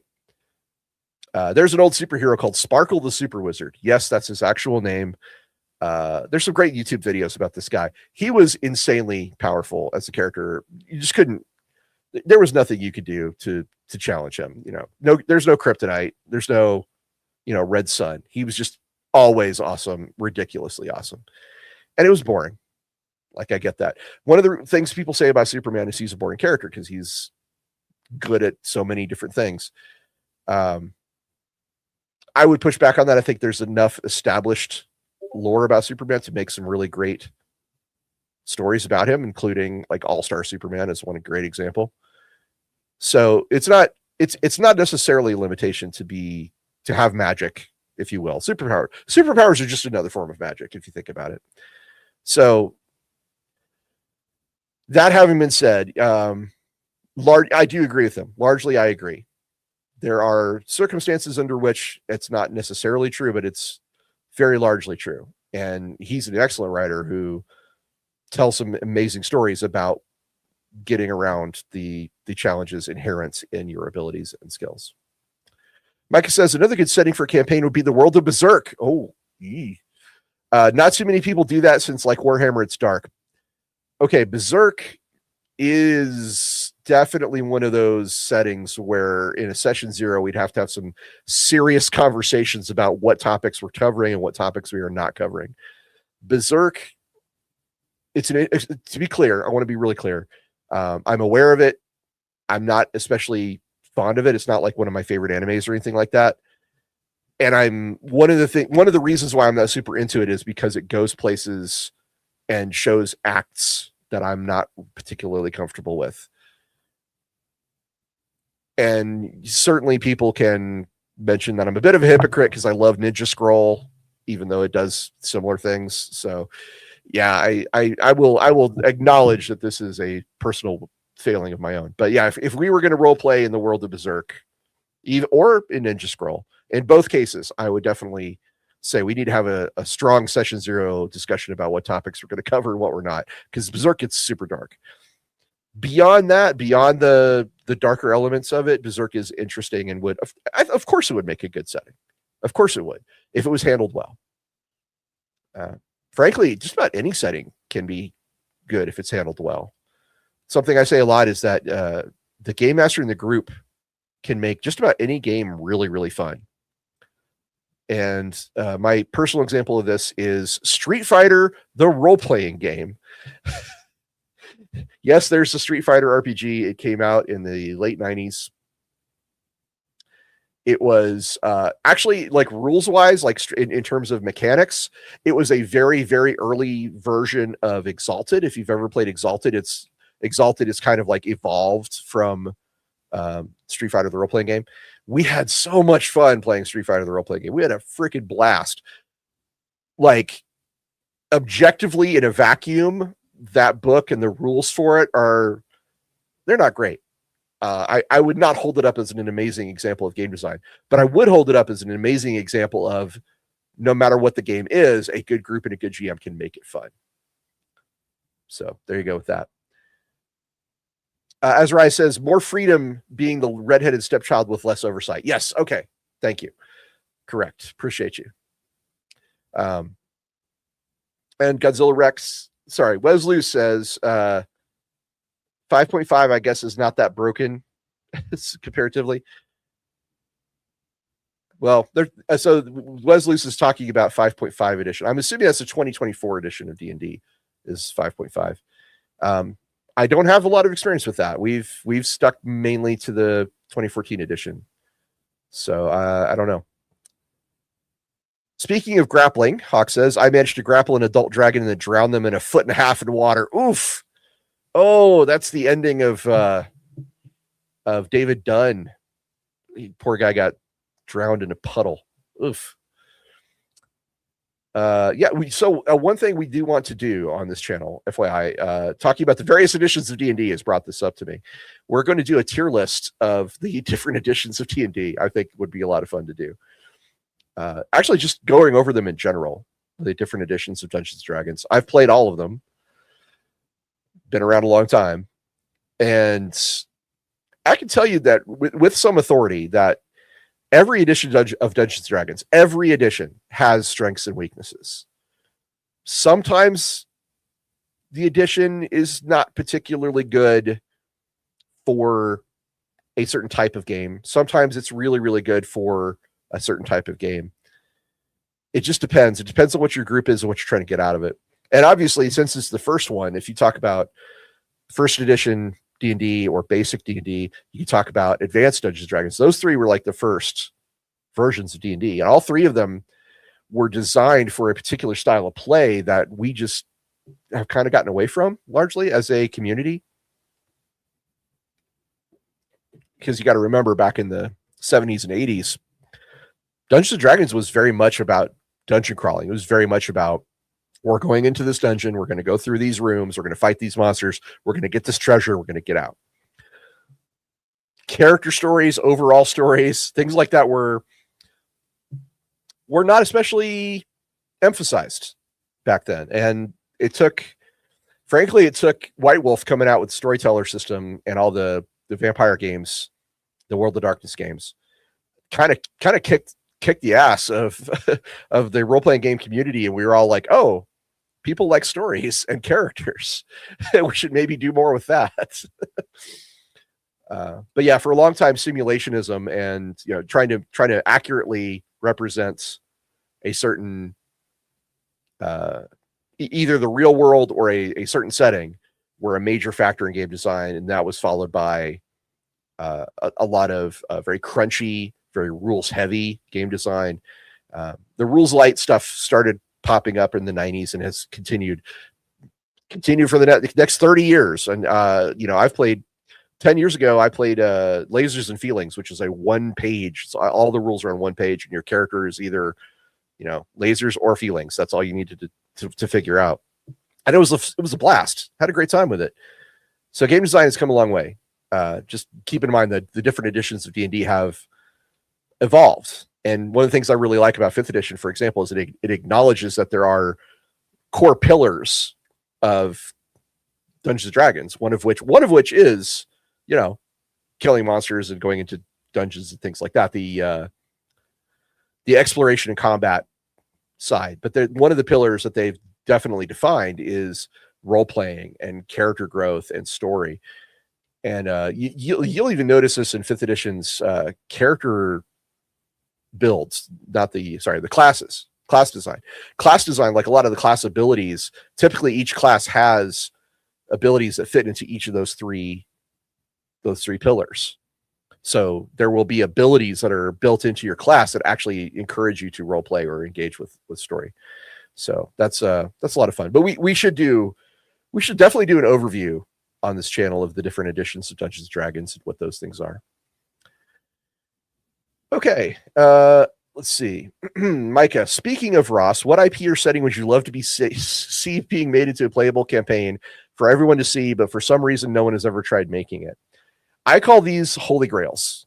Vera and I plan to do a whole episode on holy grails and get deep. I will say that if I had to pick just one IP that I would love to be able to see turn into a playable campaign, Mass Effect. I would jump on a Mass Effect RPG so fast. Desperately would love to play Mass Effect as a tabletop role-playing game. Which it's a little weird because they did license out Dragon Age. Why not Mass Effect? There's more, and we're going to do a whole episode on this, so I won't get too far into that, but there you go. Azarias, I'm holding out for a Trench Crusade RPG at some time in the intermediate future. That would be cool. Tuomas is a friend of mine. If he decides to do it, I would love to work on it. Tuomas, if you're out there, if you're listening, let me know, because yeah, I'd be interested. Trench Crusade is really cool. The models are amazing. Micah says, and let me guess, you go around and beat people up. In Street Fighter, the tournament scene is part of the story of Street Fighter, the role-play game. Absolutely. And you do need to, it needs to be a part of it. Like, if you're playing Street Fighter and you don't have, street fights, what are you doing? That's what I would ask the question. Skylar Martin, thank you for your support, sir. We must know, when your cat steps on the battle mat, what is an appropriate CR?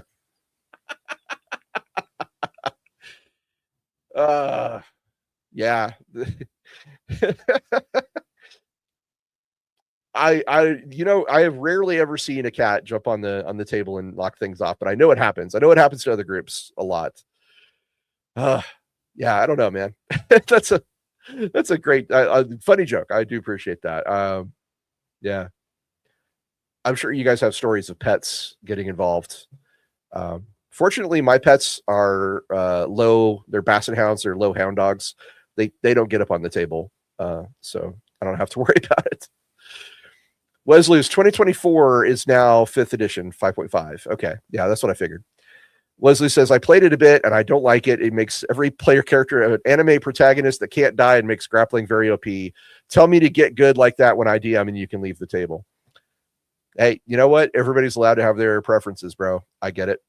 I haven't played a lot of 5.5. That's the one. If we do cover editions, that's the one I'm going to be like, I don't know this as well. I just didn't move on from 2014. I guess that makes me a grognard. I'm not sure. Was this, wait, people like stories? Is that why we've done it as a species since before we invented fire? How strange. Listen, if you are a man of a certain age like me and remember playing a lot of role-playing games back in the 80s, their story was not emphasized. It was about dungeon crawling. That was the thing. Fortunately, we did move on fairly quickly once the 90s rolled around. So yeah, it was, not emphasized. It was still there, just more of an excuse to move your guys around on a map and kill things. S'mores 903 says it's interesting that DN, I'm not sure who that is, got Far East mixed like in Oriental Adventures Shogun rules, not China of character, while in Warhammer Games Workshop was more careful, minus meme names like Toyota and so, to make Cathay and Nippon footnotes distinct and not culturally appropriate like D&D did with Oriental Adventures. Yeah, so Oriental Adventures, I was around when that book came out. I was a kid. I was in junior high. Ninjas were very big in the 80s, and so was samurai stuff. We wanted it. We got it. We got it in a way that, looking back was not great. But we did. They gave us what we were demanding. It's interesting. So S'mores is pointing out that Games Workshop is being more careful about other cultures. Well, there's a good reason for that. And you actually bring it up. You bring up the meme names. Games Workshop, if you look back at their products from the 70s and 80s, there's a lot of meme-ish jokes. There's a lot of in-jokes. It's very tongue-in-cheek. They started out from a very humorous, satirical view. And that's true in Warhammer and 40K and everything. Like the first 40K Inquisitor was called Obi-Wan Sherlock Clouseau, just to give you a clue. There are names that they regret. Let's put it that way. I have been told to my face that there are definitely names they regret giving to things. And it's worth pointing out that the early Games Workshop crew were just a bunch of dudes making games to have fun with each other, and they never expected it to get this big. They never expected it to be so massive, so influential. To their credit, I think Games Workshop is approaching any further developments with a more careful lens. They are trying to be more diverse. They are trying to be more respectful of other cultures. And that speaks well for them. I believe it is a sincere effort. Let's put it that way, to do it right. It's a factor of time, because Oriental Adventures is very old. Oriental Adventures is a product of the 80s, and Oriental Adventures, when it came out, Games Workshop was doing very similar appropriation, if you will, of different cultures. So it's a factor of the time. We've gotten better. Gaming has gotten better. But good point. Mike says Mass Effect is a fantastic idea. Thank you. I appreciate that. Wesley's, oh man, Trench Crusade RPG would be so dark. Quite possibly. Azarias, Tuomas is the GOAT. Maybe once he's no longer working 15-hour days. Tuomas is a very talented designer. A very cool dude. A very talented designer. And a hardworking man. Hawk says, another IRL Nat 20 was finding a copy of the AD&D Player's Handbook, Monster Manual, and DMG for $5 at a yard sale while road tripping. I have a story about that. I may tell it if people are interested in hearing about a wild RPG treasure trove. I'll tell that story. Mike says, what IP I would love to see, going back to the anime talk, is a Bleach tabletop game. Aha! Says there's also a Western branch of the Soul Society.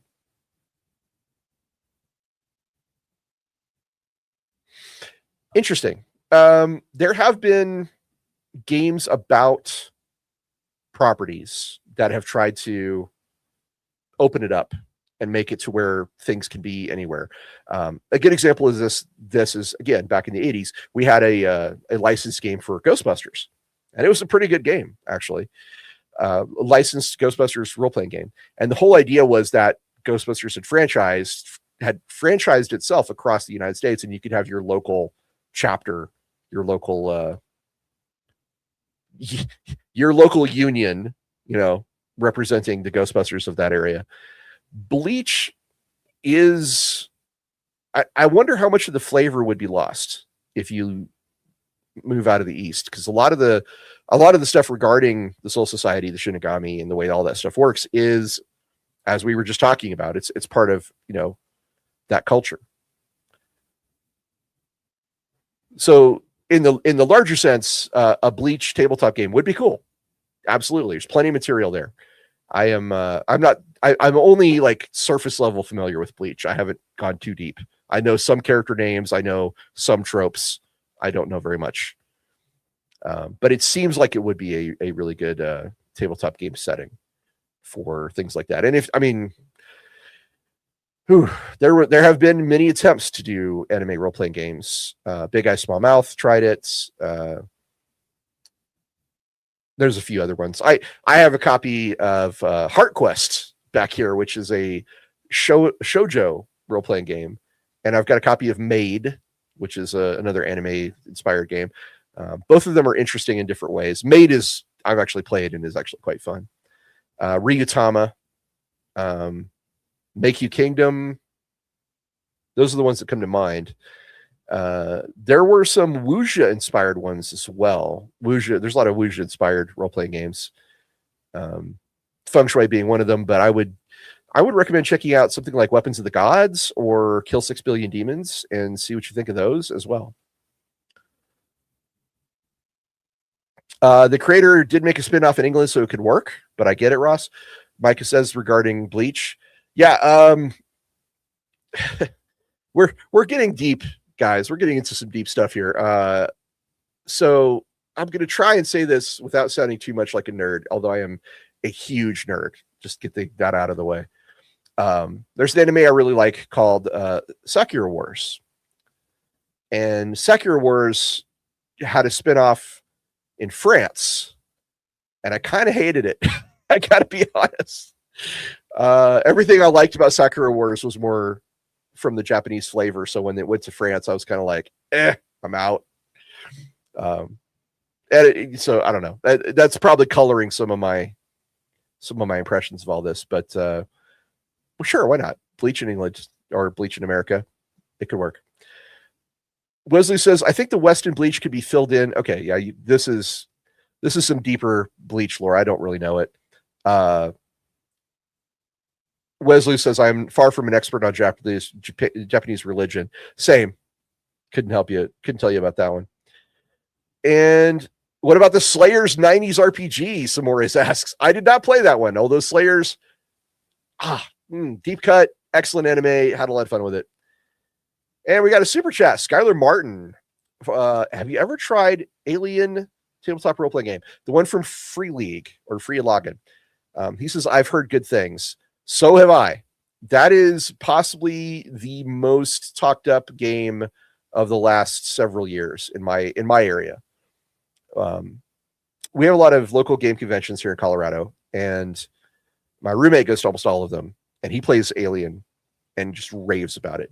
Talks about it all the time. He loves the stress mechanic in it, which is, keep in mind, I'm doing this secondhand, so I'm probably going to get parts of this wrong. I maybe could look it up and get a better handle on it. But there's a stress mechanic in the game that is very, very cool. It essentially, you can gain a bonus on your die rolls in return for amping up the overall stress.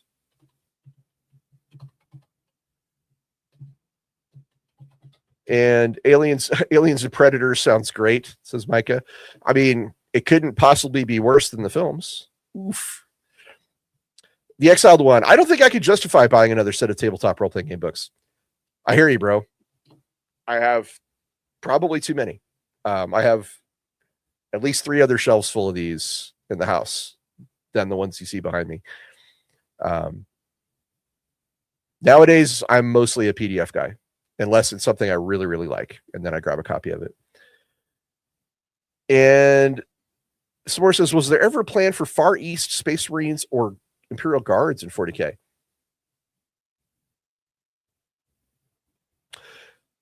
You can argue that the white scars are heavily coded for Far East, specifically Mongols.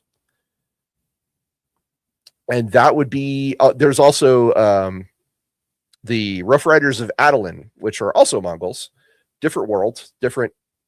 They're not Space Marines, they're a different thing, but they're both very heavily Mongol coded.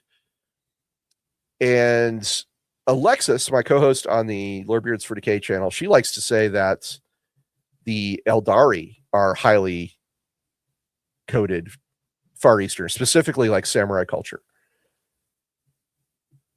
Those are the ones that come to mind. I'm sure there's probably more that I'm missing. If anybody wants to chime in, some more, but I would look at the White Scars. I would look at the Rough Riders of Adalin, and maybe the Eldar. Skylar Martin, sadly, my players don't want to try it because they assume it'll be game over, man, game over simulator. That is not true. My understanding is that it is actually far more engaging and interesting than that. Although, famously, nerds hate change. We just do. Like as a group, as a culture, it can be extremely difficult to get a group to try something new if they have been playing the same game and they're comfortable with it and they're familiar with it and that's what they want to play. Sometimes it could be like it could be like trying to drag wild horses out of the barn, man. It's really tough. Do you guys have any experiences? Let me ask that to chat. Do you guys have any experiences with trying to get your group to play something new? And how did it go? Did it go well? If you did manage to do it, how did you accomplish it? There's a lot of ways we could probably do a whole episode on just changing to a new game. Fortunately, again, my group is a lot of really cool guys who are interested in trying out different things. So that's why we did Savage Worlds. That's why we did D6 Star Wars and D&D so far. And we've done a one-shot of Outgunned and a few other things as well. So yeah, one-shots are a great way to get people to expose to a new game system. If you're like, hey, let's just try it once, see what you think. Also, again, local game conventions can be a really great way to try out something new. I know a lot of people that have learned to play. I got my first experience in Savage Worlds going to a convention, just trying it out. And I was like, wow, this game's great. So, yeah, that's a couple of suggestions, but I'd like to see what chat says because they might have some even better ideas on how to get your group to try out something new. Good points. Ice Veins 88. We're talking about something else here. Sorry. Exiled One says, I've got most of D&D 5th edition and working on WIFRP 4th edition. Those are both good games. Of course, Andy, our very own Andy Law, is deeply involved in WIFRP 4th edition, so that's super cool, and you can always probably talk to him about it because he has stories about developing that game. Many stories, good stories. I encourage anyone to approach Andy Law and ask him about the development of WIFRP 4th edition because it could be a good time. It could be a very good time. 5th edition D&D is probably one of the most accessible versions of the game there's ever been. Part of this is due to the rules design, but I would say a large part of the credit needs to go to streaming shows like Critical Role, like Dimension 20, because previous to that era, there wasn't any real way to show people what D&D was like. There was like that scene in E.T., and that was about it, right? There just wasn't a really there wasn't a way to show people what it could be like before streaming shows came along and started doing it. And that's why everybody got, oh wow, that's what D&D is, you know. For better or worse, in some cases. I mean, you could argue there's the quote unquote Matt Mercer effect, which is a shorthand for people expecting their game master to be able to do a lot of voices and craft some very intricate stories and character beats. Not every game master is that talented, and not every game even lends itself to those particular things. So there can be a mismatch of expectations because of it. But I feel like overall the rise of streaming has been extremely good for gaming in general, and especially for D&D 5th edition, because it just everyone it's easy to educate people on what to do and what is expected, largely. Okay, here we go. There is something magical about having a mountain of physical books, says the Exiled One 8002. Maybe. I have a collection I'm very proud of. I would never encourage anyone to collect physical books nowadays, though, just because PDFs are generally cheaper and easier to store, easier to move, easy to reference. I think you're right about there being something magical about physical books, and especially about a mountain of physical books. I knew a friend of mine, a writer, and when she came out with her first novel, she says, "I want to make a throne out of my books and just sit upon it." And I'm like, I get that. Like, there's the tangibleness of that book. There is a certain excitement of the senses that comes along with it. There's even a particular smell to a physical book, like the ink. You can smell it. I would never want to take that away from anybody either. So you're right, but also PDFs are great. This is one of those taste great, less filling arguments. They're both true, and it's both fine. Nurgle approves. Each will remember this. Exiled One says, "I got my guys to shift from D&D to Wrath and Glory." Hey, thank you, Exiled One. How did you do it? I'm curious. It could be as simple as, "Hey, let's try something new." You never know. Did you have, I guess the better question, did you have any trouble, and how did you overcome the trouble if there was? Wesley says, "As a DM, I don't feel like learning something new and going through all that. As a player, I am willing to learn." Yeah, I get this too. The burden of DMing is you have to know the rules better than as a player, because as a player, you can just show up with a concept in your head of like, I want to play a guy kind of like this, right? And that's really, you don't have to put a lot of effort beyond that if it's a brand new game, if you're just trying something out. However, the guy running the game, he has to put more effort in. He has to read the book. He has to look things up online. He has to print out, checklists or cheat sheets.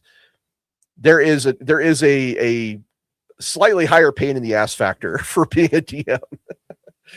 And I can see that being a concern.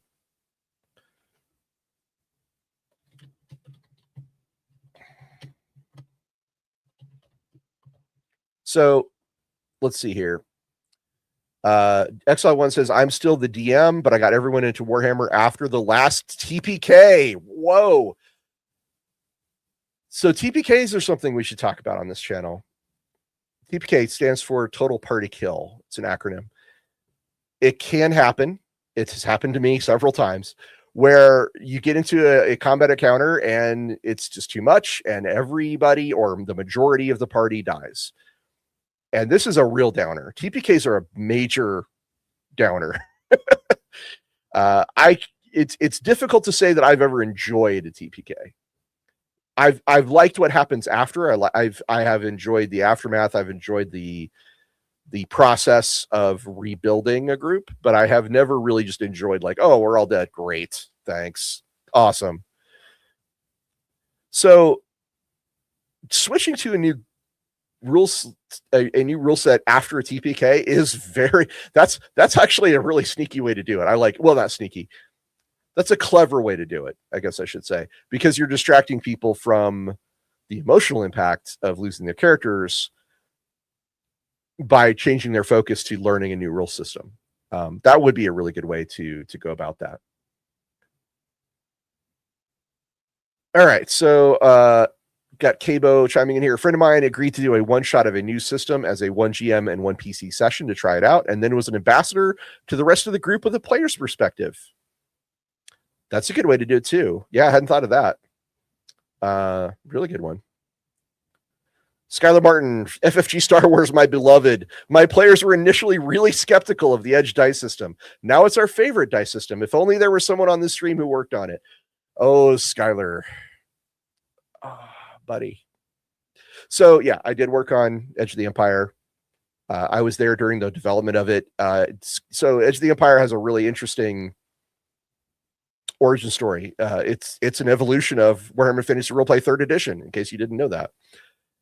And the way that the dice pools work,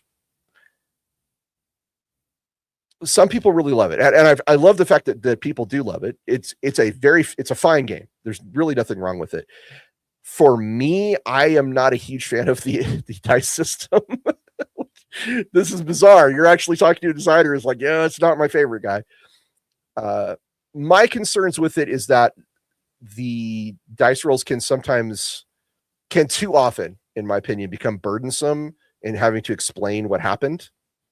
You know, you can only fail with advantage so many times, and then you kind of run out of excuses. At least that's how I found it.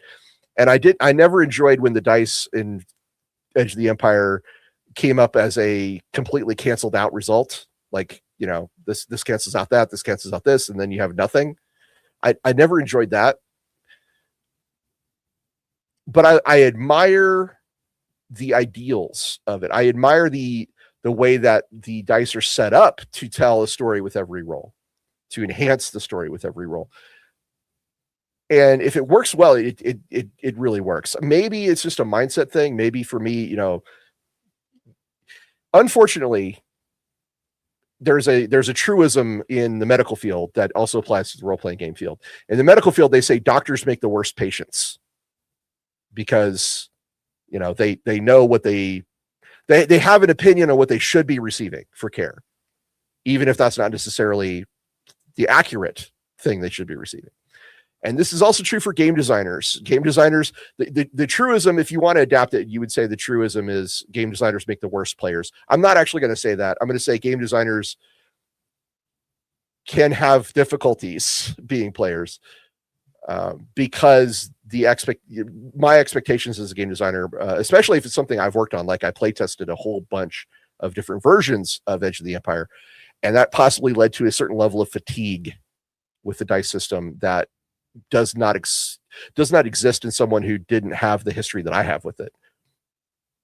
So I'm trying to be very kind, because I have run Edge of the Empire. I'm very proud of Edge of the Empire. It's a good game. It's just not my favorite way to play Star Wars, and I don't particularly like the dice system, and I've explained the reasons behind that. But please don't take it as an indictment. It's just how it is. Wes Luce, I rather read books than screens. On screens, my eyes get lost faster. Yeah, good point.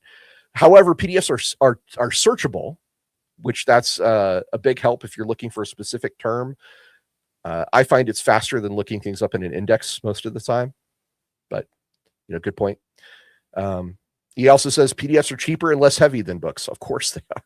Yes.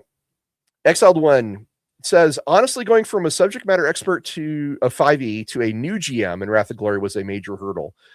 That's always going to be true. No matter what system you pick, if you have mastered a system and you're like super comfortable with it and you're trying something else new, yeah, it's going to be a little uncomfortable. There's going to be an adjustment period. That's just how things go. I have played a lot of games, a lot of different games, and don't ask me to be an expert in any of them. I'm not, but I can certainly tell you things I really find interesting or exciting about different rule sets. Feng Shui, for example. I don't know if anybody here has played Feng Shui or Feng Shui 2, which is a fantastic game. But in Feng Shui, there was a major adjustment I had to make because Feng Shui is trying to replicate the feel of an action movie. And they really want to give a lot of player agency to the players in determining what's happening in any individual scene of that movie. So in Feng Shui, they specifically tell you, do not use a map, because a map limits the imagination of the players. They're not going to think about something cool that could happen in a movie if they're looking at the map and saying, well, that wouldn't fit in the map, right?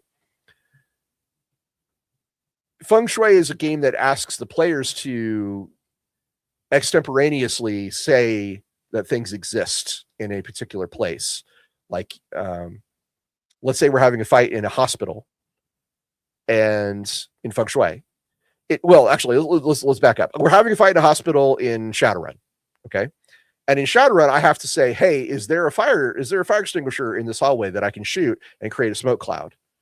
And the game master would have to give me permission. He'd have to say, well, yeah, there is one. Or no, there isn't one, depending on how they feel about it.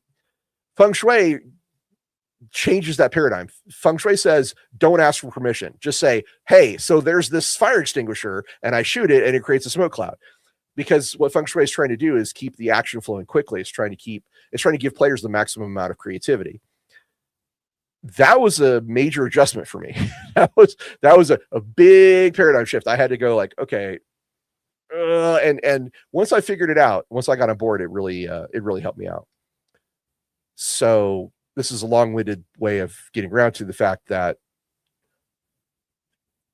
there is always going to be an adjustment period, but I think you will find it rewarding to try new things. I'm not going to use this opportunity to talk about how cool Wrath of Glory is, which is kind of a bummer because Wrath of Glory is a lot of fun and I designed it. So there you go. But, yeah, just there are always interesting things to find if you enjoy that kind of thing, from trying out new game systems and adjusting to them. Some more. Samantha 3 says, do you think WotC will go revisit Curator in Forgotten Realms, kind of like Games Workshop, I assume with Cathay, or are they scared of doing it? Okay, Wizards of the Coast currently, as it stands today, under Hasbro, I would not expect them to put an awful lot of care into a redesign of Curator.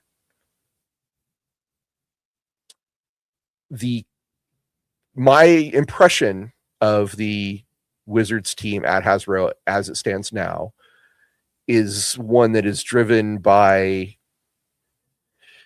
let's just say, creativity and authenticity are not necessarily the top motivators. And this may be, I'm trying not to be like a total downer on WotC/Hasbro, but they have done some highly questionable things, especially with role-playing games over the last 5 or so years. So I don't have an awful lot of faith at this moment in time. That's my thinking on the subject.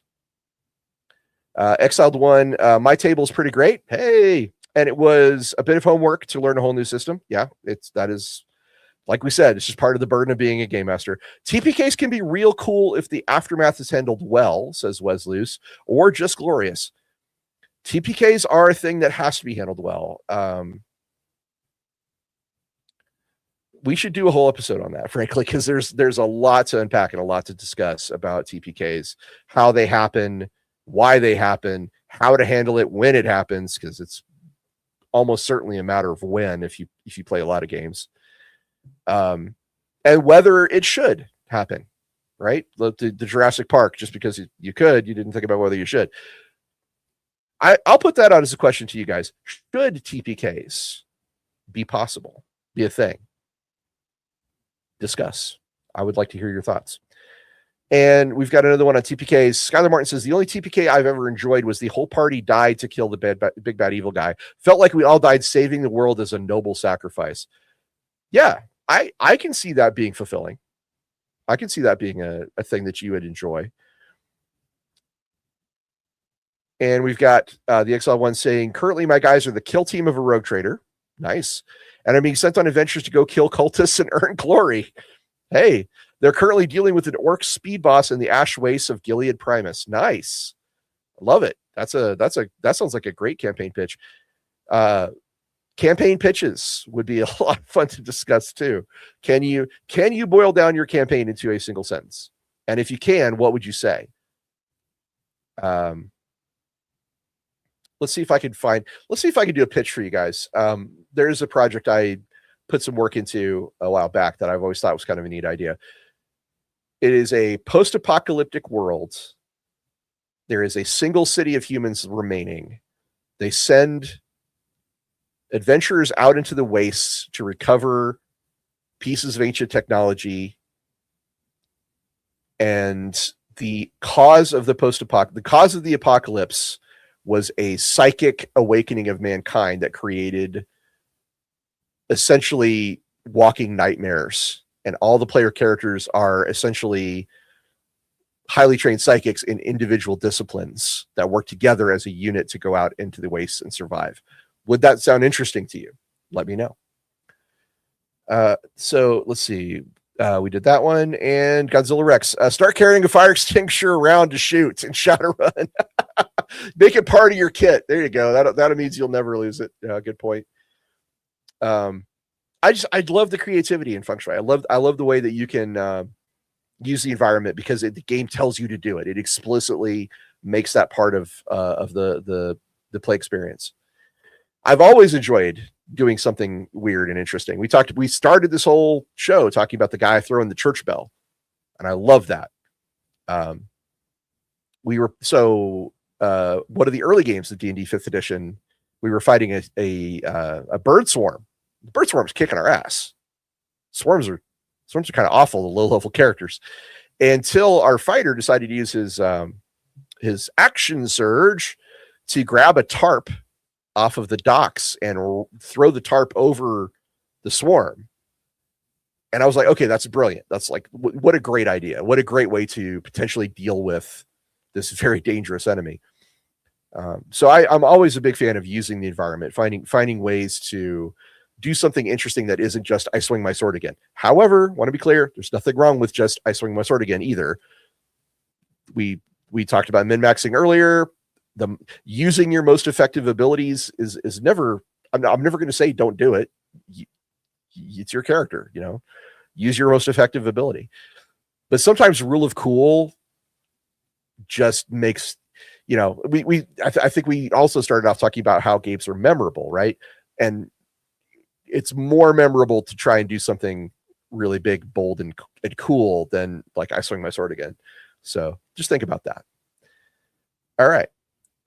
Here we go. Wesloose. Yes, TPKs should be possible. Okay. But a DM should not do them on purpose. Okay. Agreed with both of those things. Although I did that. Okay, Wesloose. But the party knew it was a literal end of the world. The best outcome is to make it less bad campaign. You could argue that all the 40K games, actually 40K and WIFRIP are both like this, that the best outcome is to make the world less bad. All right. So first of all, I'm glad you agree that TPK should be possible. I want to see how other people react to that, but I think I'll say very briefly that TPKs as a possibility enhance the victories. Like the victories are sweeter when you know that you could have died rather than the victory that you get from being unkillable. You know what I mean? Also, yes, never do a TPK on purpose. I mean, almost never. I suppose there are some edge cases in which you should do a TPK on purpose, but generally speaking, yeah, bad idea. Godzilla fan says, is the moon broken? Are we playing Thunder the Barbarian? Why would the moon be broken? I'm not sure what that's about. And some more says, how is Big Eye Small Mouth as an anime RPG? Okay. So there's a lot tied up in this. First of all, the publisher, Guardians of Order, for Big Eye Small Mouth, did some very questionable things. They cheated a lot of people out of money that they were owed for working on their products. The creator is not especially a great guy. Separating that and saying just focusing strictly on the game itself, it was fine. Tristat, I believe, is what it was called, the rule system that it used. It did. There were a lot of supplemental books that I really, really liked. There's a really good mecha book for Big Eye Small Mouth, written by David Pulver. I can't remember the title of it right now, but it was a really, really good one. And it does accurately replicate a lot of anime tropes. So yeah, it's not bad. If you are just wanting to run an anime game, I would probably recommend something a little different. I'm sure people in the chat probably can name some other anime role-playing game systems. I think BESM, Big Eye Small Mouth, is probably the most well-known, which is kind of a bummer, but it is what it is. All right, the Exiled One says, my major inspiration for tabletop role-playing games have always been Warhammer and Dark Souls. Hey, for the record, I am not familiar with Dark Souls. I've never played it. I kind of want to. The visuals look amazing. Just never got around to it. So TPKs were always on the table for my guys, he says, but everyone is on board for the threat of PC death. definitely something you should bring up in session 0 is whether this is something we should have mentioned during the session 0 video, because TPKs, in my opinion, are just sort of, it seems like something I wouldn't bring up because I would assume people know. That's probably a mistake on my part. I should probably be more explicit about that. Just, my life experience has taught me that most people know that that's a concern, that's a potential consequence, but it's probably better to get it out there and be explicit about it. Being on board with it is a big thing. I think I'm not sure if I've told the story before, but I have run a horror game, and in that horror game, I had a player tell me that he wasn't really excited about the possibility that this character could die. And I had to lay it on the line. I said, listen, this is a horror game, and part of horror is the idea that bad things can happen to you. And if you're not on board with that, let me know, because you and I could just go our separate ways and everybody will be fine. It's not going to harm our friendship. But that is one of the core things about this game. Fortunately, he came around. Fortunately, he was like, okay, fine. That makes sense. And he came on board, but because of that experience, it makes me think that there are other players out there who have similar concerns, similar preferences about whether or not their character can die. Exiled One says, one of the TPKs I've run was the speed boss used his warp hopping car. Okay, you've already got me on board. I like this so far. And he got his warp hopping car enough to make a warp rift. Corn demons chased after him, and the boss and the demons and the PCs all got caught up. Yikes. Well, there is that, when you're running off through a warp portal, it's generally assumed that you're dead, and it's probably a really good assumption. It's probably like 99% of the time accurate. But there are legends, there's stories of people that have, survived in the warp. So who knows? Okay, so we got this one. The sister used her martyrdom, Exiled One, to call down an orbital strike on everyone nearby, so the boss and the demons of the party were purified in fire. Okay, well, that'll do it. That'll definitely do it. Professor Shapp, hey, good to see you, Professor Shapp. I'm not sure about anime game systems, but Cthulhu Tech, was inspired a lot by anime. Yeah, that's true. There is a pretty good Robotech role-playing game right now.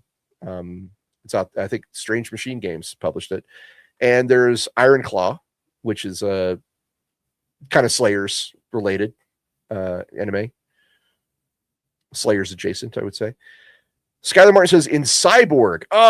So the Mork board games, those are very cool. Do recommend those. In Cyborg, there's a random adventure generator that always ended with the world is a simulation, everyone dies, and the world resets. I think it's kind of intriguing, but also hard to sell to players. Yeah, the board games, Mork Borg and Cyborg, I have not been able to get my players to try it. that is when I'm like, hey, we should do a one shot. Everybody's like,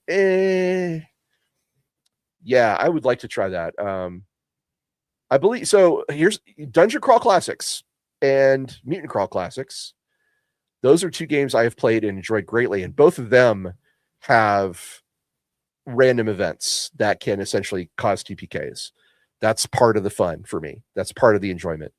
So I bought in, and that's why I like it. But yeah, there are games where that is essentially a baked in possibility. Call of Cthulhu is yet another one where TPKs are depressingly common and should be depressingly common. S'mores, have you heard or played some risky games called Fatal back in the day? Ooh, got this one from 1D4chan. Now 6chan. Okay, so 1D4chan, I'm very familiar with 1D4chan. I believe the new incarnation is 2D4chan or 1D6chan. I'm not sure. Anyway, have you heard of Fatal? Yes. Have you played Fatal? No. Vera and I would like to do an episode on cursed RPGs, just as a short list of cursed RPGs I'd never want to play. That would be Spawn of Fashan, Fatal. I'm gonna make the acronym of this one RAHOWA, because I don't want to say it out loud. It'll get us demonetized. But if you type in RAHOWA RPG, you'll probably figure it out. Wraithathu, and there's one more I can't remember, but Fatal is definitely on that list of games I never want to play. Very problematic. Let's just put it that way. Extremely problematic. There are certain creators that have made games that are deeply built into certain activities, and those don't interest me a bit. I don't want to get any further on that. Vera will want to chime in, so we will discuss that more in the future. But we are going to discuss it. It is literally something we are very much planning to do. If you're curious about why Fatal is so, not something Ross wants to play, you can find some very amusing reviews online. Very amusing. All right, Wesloose, that's a mistake. There's a bunch of people that do not get your PC can die if things go wrong. It is a thing I do explain to my players. Okay, he's saying it's a mistake not to talk about TPK as a possibility or a possible consequence, I believe. Iceman says, yes, TPK should exist because it gives the party a sense of danger and risk for consequences. Exactly. That is my point. Again, don't recommend doing it, but it should be a possibility. Oddly enough, the game that I talked about, the horror game, I never managed to kill any of the player characters. I tried. Dice were just never with me. And I was in a D&D game. I was in several D&D games that ended in TPKs. Usually because the game master didn't understand how strong particular monsters were. In 3rd edition, trolls were extremely, extremely difficult to fight. Not only did they heal, except for fire acid, they had 3 base attacks, 2 claws and a bite. And if they got both claws, they got a rend attack too. They were deceptively strong. Like they were, the amount of damage a troll could do was just crazy. And we fought one at the very edge. I think we were like capable of killing it, but only if the dice went our way, and the dice did not go our way, and the troll just wiped us all out. So I don't really blame the GM. Like technically, like we should have been able to win that fight, but through a combination of bad choices and bad die rolls, we all got absolutely mulched. And the next set of characters we rolled up, we were like, okay, we're gonna go about this a little more intelligently. We're gonna be a little smarter.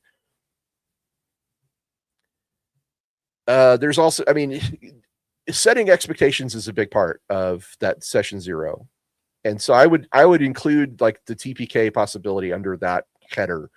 Is let's talk about what expectations we have for this game and whether or not this is a thing that can happen and how easily it can happen, because I have been surprised. I've had a game master kind of tell us one thing, and then when we started playing, told us a very different thing, and we all were like, wait, what?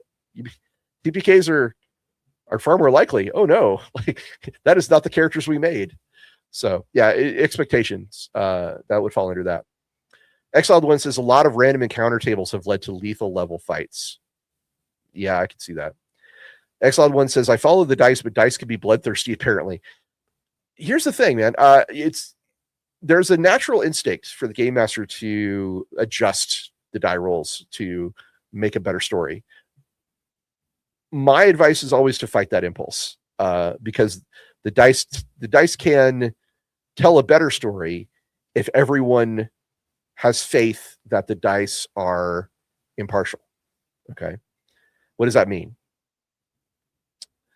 If you know the game master is going to adjust things in your favor, it's like removing a lot of that risk. It feels easier. It feels unearned when you have a victory under that, at least for me, under those circumstances. I'm a big fan of rolling in the open. I wrote a whole article for Knights at the Dinner Table magazine about not using a GM screen to hide your dice rolls, because that's how strongly I felt about it. And I still feel like it's a really good thing to roll things in the open. I'm not going to say that as a game master, I have never adjusted things in the player's favor. I do. And a good GM will do that, but he will just do it behind the scenes. He'll do it in ways that don't involve die rolls. He'll say, oh, I had a wave of reinforcements that were due on turn 3. Not going to need those. The party's getting pretty beat up, right? and you just don't do you just do not bring in the reinforcements that you had planned. That's not the same. Like that, there's still a bond of trust between the game master and the players when you make choices like that. But if you roll in at 20 to attack the paladin with a shadow demon, that's a crit. It happens. Like that.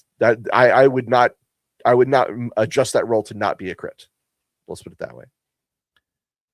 All right. Wesley says, if you want your players to try new things, pick a time of year where they can all put in a system for a one shot. Halloween tends to be really good for this in America. You can usually talk people into trying out something like Call of Cthulhu or even a horror themed adventure for another system if you're running a Halloween game. That's what I found.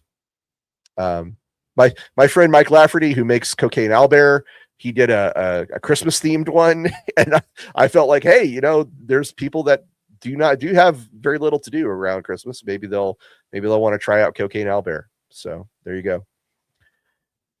Hannah says it's so cursed. Talking about Fatal, it's pretty cursed, bro.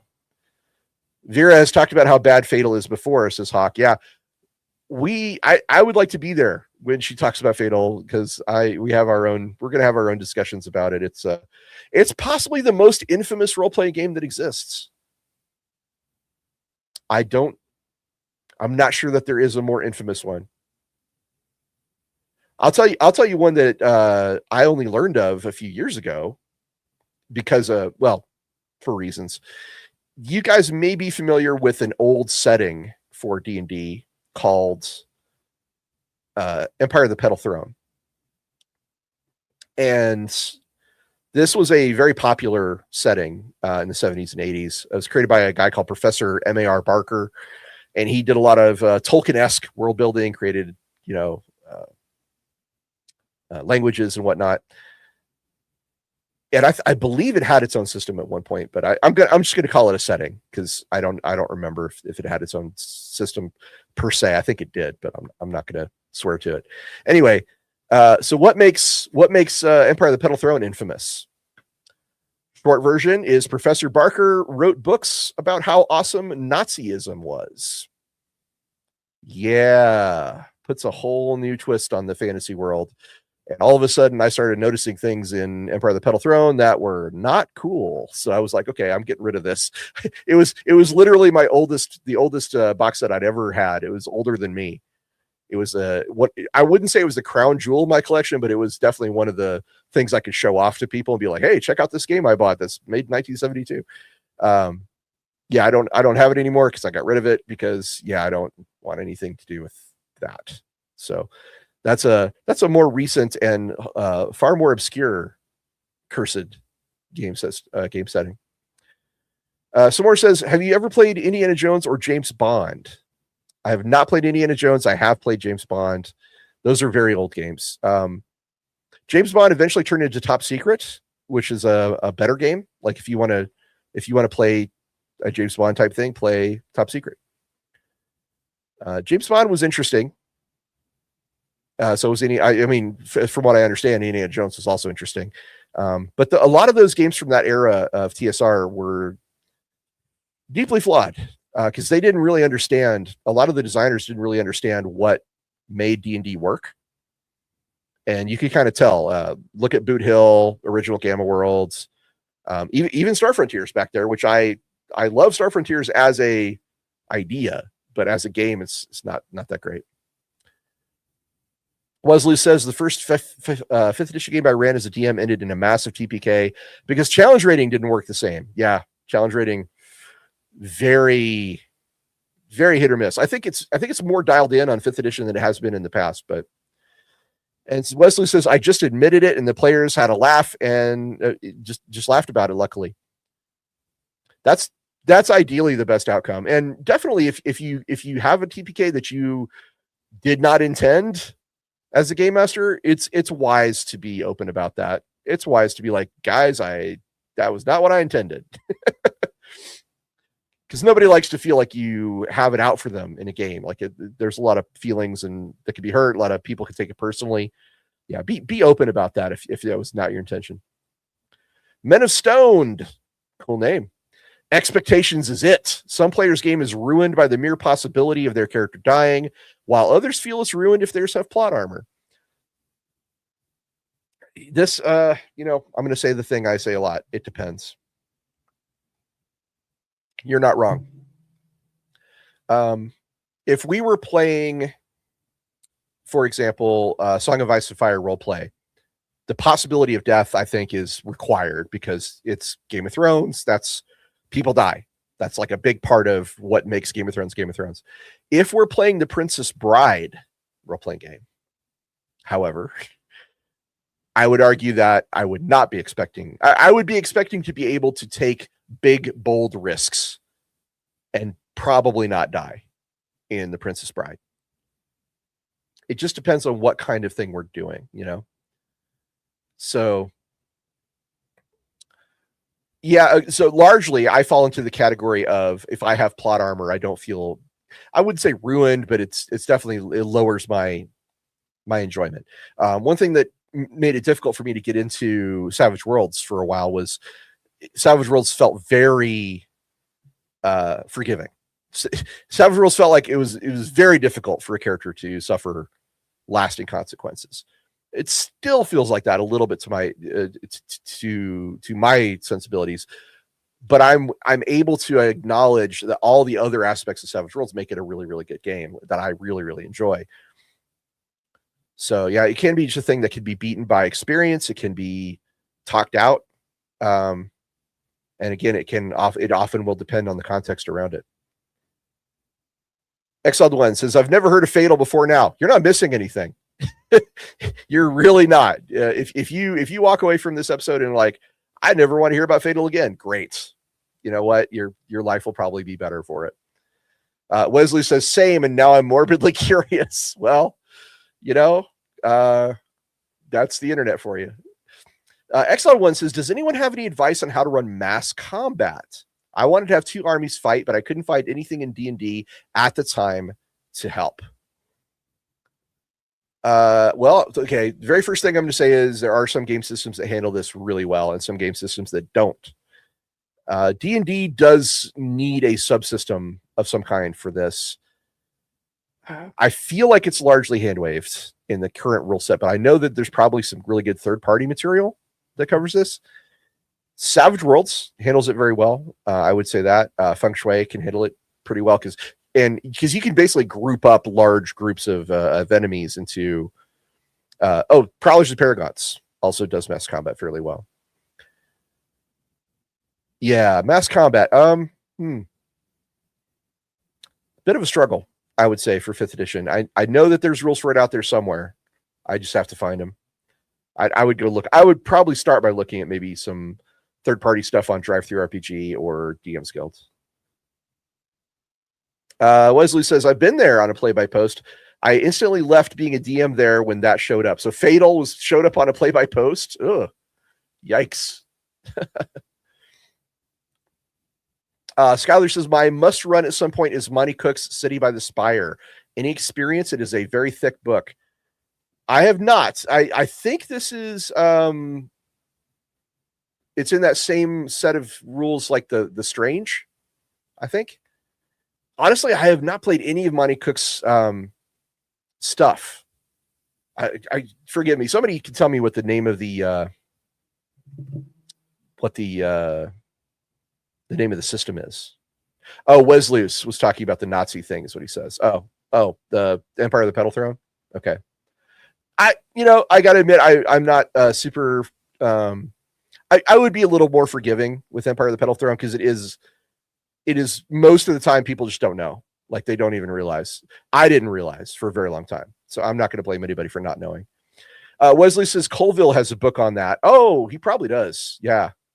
For mass combat. That is most likely true. Colville's a good designer. Do recommend it.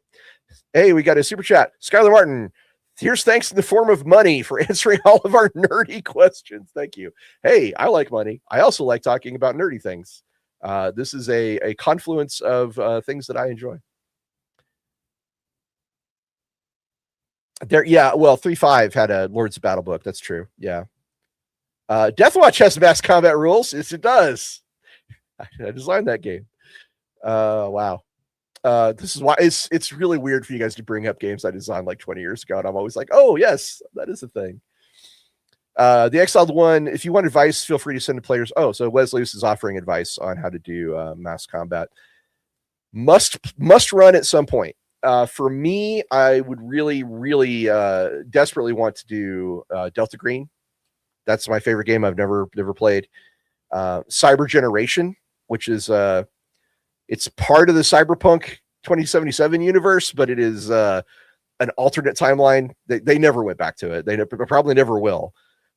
But it's in Cyber Generation, there's a nano plague that is released into the world, and basically a number of kids of a certain age, usually around 13, 14, start to develop abilities to interface with technology or turn their hands into weapons like T-1000 style, or sense things because they have like a built-in radar system because of the way the nanomachines interact with their bodies.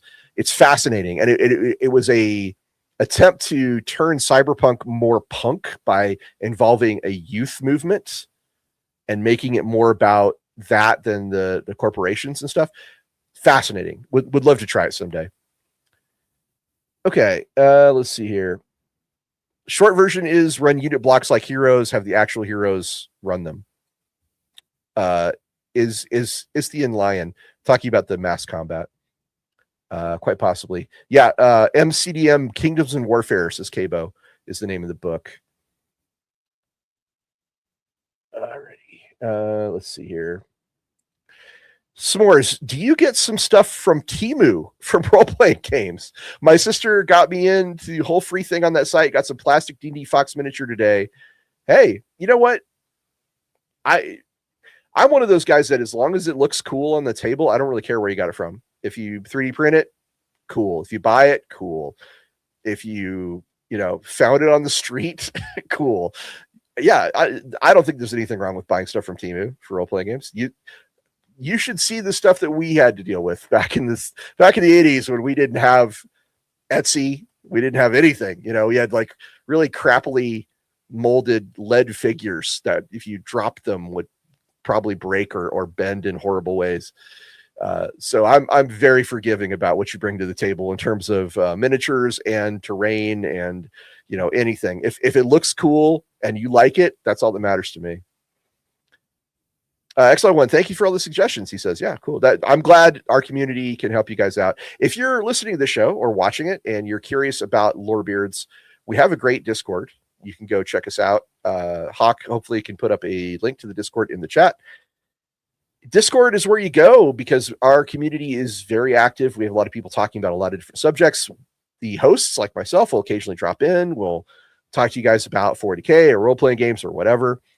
And it's also a great place to go learn what is coming out new for Lorebeards, maybe vote on what you're going to want to see in the future episodes. So check that out. And if this show has at all scratched your itch for learning about role-playing games, please support us with a like and a subscribe so that we can spread the magic through the algorithm. It would really help us out. So Istian Lion says, I had a game master use it, I guess the mass battle rules, for a climactic final battle defending this castle from a red dragon and her orc army with our regimental friendly army we made along the way. The real treasure is the regiments of the army that you made friends with along the way. I do approve of this. There are big moments in fantasy fiction. Obviously Helm's Deep, the Battle of Minas Tirith, just Lord of the Rings. I mean, there's plenty. I could go on and on and on because I've read a lot of books. The mass battle system can be super fun in a tabletop role-playing game context. Last time I did it was with Star Wars, where we were commanding parts of a major fleet engagement, and that was really, really fun. So, yeah, it's not common. And I kind of wish it was more common. The way you guys talking about it now is really making me kind of want to scratch that itch. I'd like, oh man, I should really have my group like do some kind of mass battle. That'd be super fun. All right, Hawk says, I really want to play a Shadowrun campaign, especially after the Harebrained Studios games. God, those are really good games. Yes, recommend. Shadowrun, tabletop wise, I feel like the rules are in a maybe not great place right now, but the setting is fantastic. So there you go. Strongholds is the other MCDM book. Wesley points out it has followers in it, but the war one is more extended. Okay. I use Warhammer stuff. Wesley says that a player's brother wanted to throw away or whatever works. I did a session with animal small figurines once. Yeah, absolutely. Skylar says thoughts on Hero Forge. I'm in favor. I have a couple of Hero Forge models, and I have largely found them to be of pretty good quality. Like definitely the same quality as most miniatures that I buy. And it has the advantage of course, being very specific to your guy. There is something pretty special about having a miniature that is exactly your dude. However, it has always struck me that, role-playing games are about the character not being the same. They're about that character starting one place and ending up another place. So Hero Forge is great, but I see it as a place for just like a really special mini. Like if I really, really want a cool special mini, I wouldn't do it for every game I was in. I'd only do it if I was really invested, which I have been. Wesley says, good for making character art. I don't like the hair on Hero Forge. Yeah, I can see that. And I never have them print something because it costs money. Well, it does cost money. Making custom minis, I mean, should probably cost some money. It's not your typical thing. That having been said, while Hero Forge is great, you can find a shocking variety of minis on Etsy and other locations. Etsy is especially dangerous to my wallet for D&D and other character things, because you can find a wide variety of guys. Most of the time you can find something that fits you very, very closely. Anyone on YouTube can use, oh, sorry, never mind. Let's see, I'll try and do the Discord link because Hawk cannot at the moment. See if that works. All right, and S'more says, you think Sharkmen of 40K might return one day? Well, Ratgall are Sharkmen, and there's other, I want to say there's other Sharkmen as well. Yeah, quite possibly. I think I think the Ratgalls are in the Rogue Trader computer game. I'm not sure. I'm about to start Twitch streaming that on Twitch, by the way.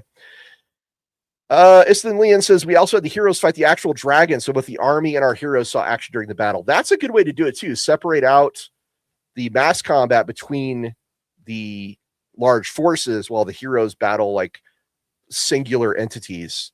That's a pretty good way to roll too. I do appreciate that. However, I want to say this: there are times where it feels really good to like wade into a whole squad of warriors. If you're just that damn strong, it can feel really good. You'll just like like Sauron at the beginning of Lord of the Rings, just smash a whole rank of dudes down. It can be a lot of fun.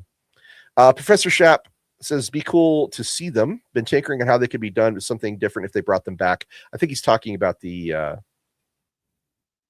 Sharkmen.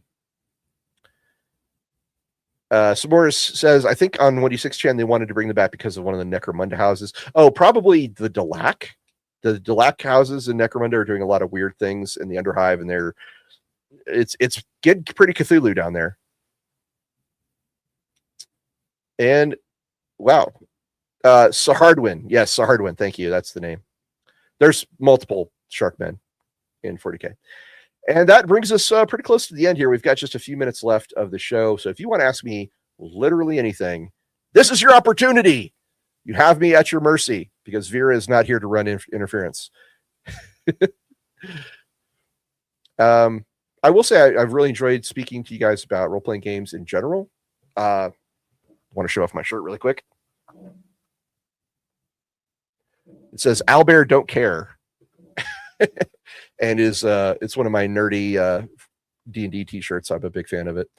Owlbears are just a really fun monster to throw out there. And I should point out, depending on which edition or if you're playing Pathfinder, they can be extremely strong.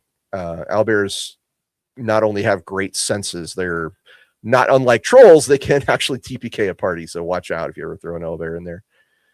Okay. We got a question. Skylar Martin says the other must run is Star Wars set on the planet Wyke. Think Vampire Hunter D meets Star Wars. Ooh, love that. That would be interesting. Question from S'mores. Will 40K have end times? They already did, technically, with the 13th Black Crusade back in 2003, but that is a alternate timeline that they have kind of disowned. Will there be an end times? I don't know. 40K is so profitable for Games Workshop. So the end times existed for the old world to clear the way for Age of Sigmar. They were literally destroying one setting to build a new one. 40K is such a profitable thing for them. I feel like they will probably just adapt the setting rather than destroy it outright, because I mean, let's put it this way. If it makes financial sense, they will probably do an end times. I just don't feel like it makes financial sense at the moment. Is Predator versus Planet of the Apes a good idea? Says Godzilla Rex. I'd watch that movie. Yeah, go for it. Professor Shapp says, I joined late, but have you looked at the Star Trek RPGs? Yes, I have. I even have made a character. I've been liking some of the lore stuff from the Star Trek Adventures line. Yes, Star Trek Adventures. Full disclosure, a good friend of mine is one of the designers, Nathan Dowdell.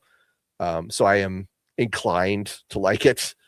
But I'm also a Star Trek fan, like a big Star Trek fan, and I've enjoyed all the stuff they've been doing for it. They have a Lower Decks book. It is awesome. If you are a Lower Decks fan of Star Trek, you should absolutely go check it out. One of the things I want to discuss on this channel at some point is the influence of RPGs on pop culture.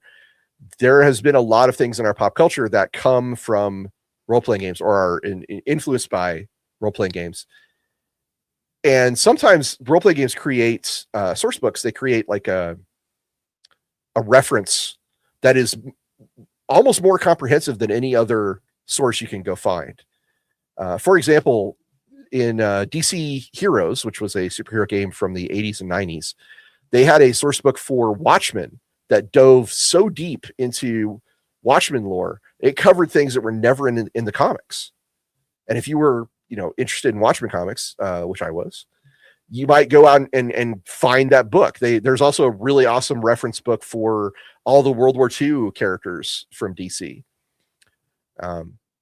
There was, we could go on and on. Like the short version, I'll say this: almost everything we know about Star Wars outside of the original trilogy, we know from the role-playing game. The role-playing game created like the name Twi'lek and the name Rylonoth for their home world. The idea of how, who builds TIE fighters and X-Wings, there's enormous amounts of Star Wars that were created by the Star Wars role-playing game that we now just think is just Star Wars. So yeah, there's been a lot of influence on things in the past. Okay. They're great books. Star Trek is a really different feeling role-playing game to play. It is. It definitely is. The Imperial Security Bureau that we see in Andor came from the RPG. That's true, Professor Shapp. Absolutely true. Yes, famously, according to Skylar Martin, George Lucas told Timothy Zahn when writing The Heir of the Empire to read the tabletop role-playing game. Yes. There's a lot more about this you can find online, but essentially, yeah, the role-playing game filled the gap in between the original trilogy and essentially everything else. And everything else that came later built off of both the original trilogy and the role-playing game. Wesley says, all we know about Star Wars outside the main movies, didn't Disney uncanon that all? No. They decided that everything outside the films was what's called Legends, Star Wars Legends, which is technically not canon. But they've brought back in a whole bunch of things that were created based on the role-playing game, like Thrawn, like the Imperial Security Bureau. All those things have been brought back in. We can have a long conversation about whether this is a good idea or a bad idea. I will fall down on the side of it. It's a good idea, because then you can cherry pick what works and leave behind all the stuff that didn't work from the extended universe. And I say this being a guy who created some of the extended universe. So that's just my feeling on the matter. All right. And then we've got, guess I get to be one of today's lucky 10,000 then. I'm not sure what that's about, but from Is the Lion. Anyway, you guys have been great. This has been a fun stream. I really enjoyed talking to you guys about role-playing games. If you have questions or ideas about other things you'd like us to cover on Lorebeards and role-playing, please put it in the comments or put it on the Discord. We would like to hear from you about what you want us to talk about. We've already brushed up against several topics in this show that we are going to cover. Vera and I have plans. Oh, we're going to talk about the Holy Grails. We're going to talk about the Cursed Games. We're going to talk about a lot of these things. And it's pretty exciting. So I'm going to head out now, but you guys have been great. Appreciate you to be joining us for Lorebeards and Role-Playing, and we will see you next Monday. Cheers.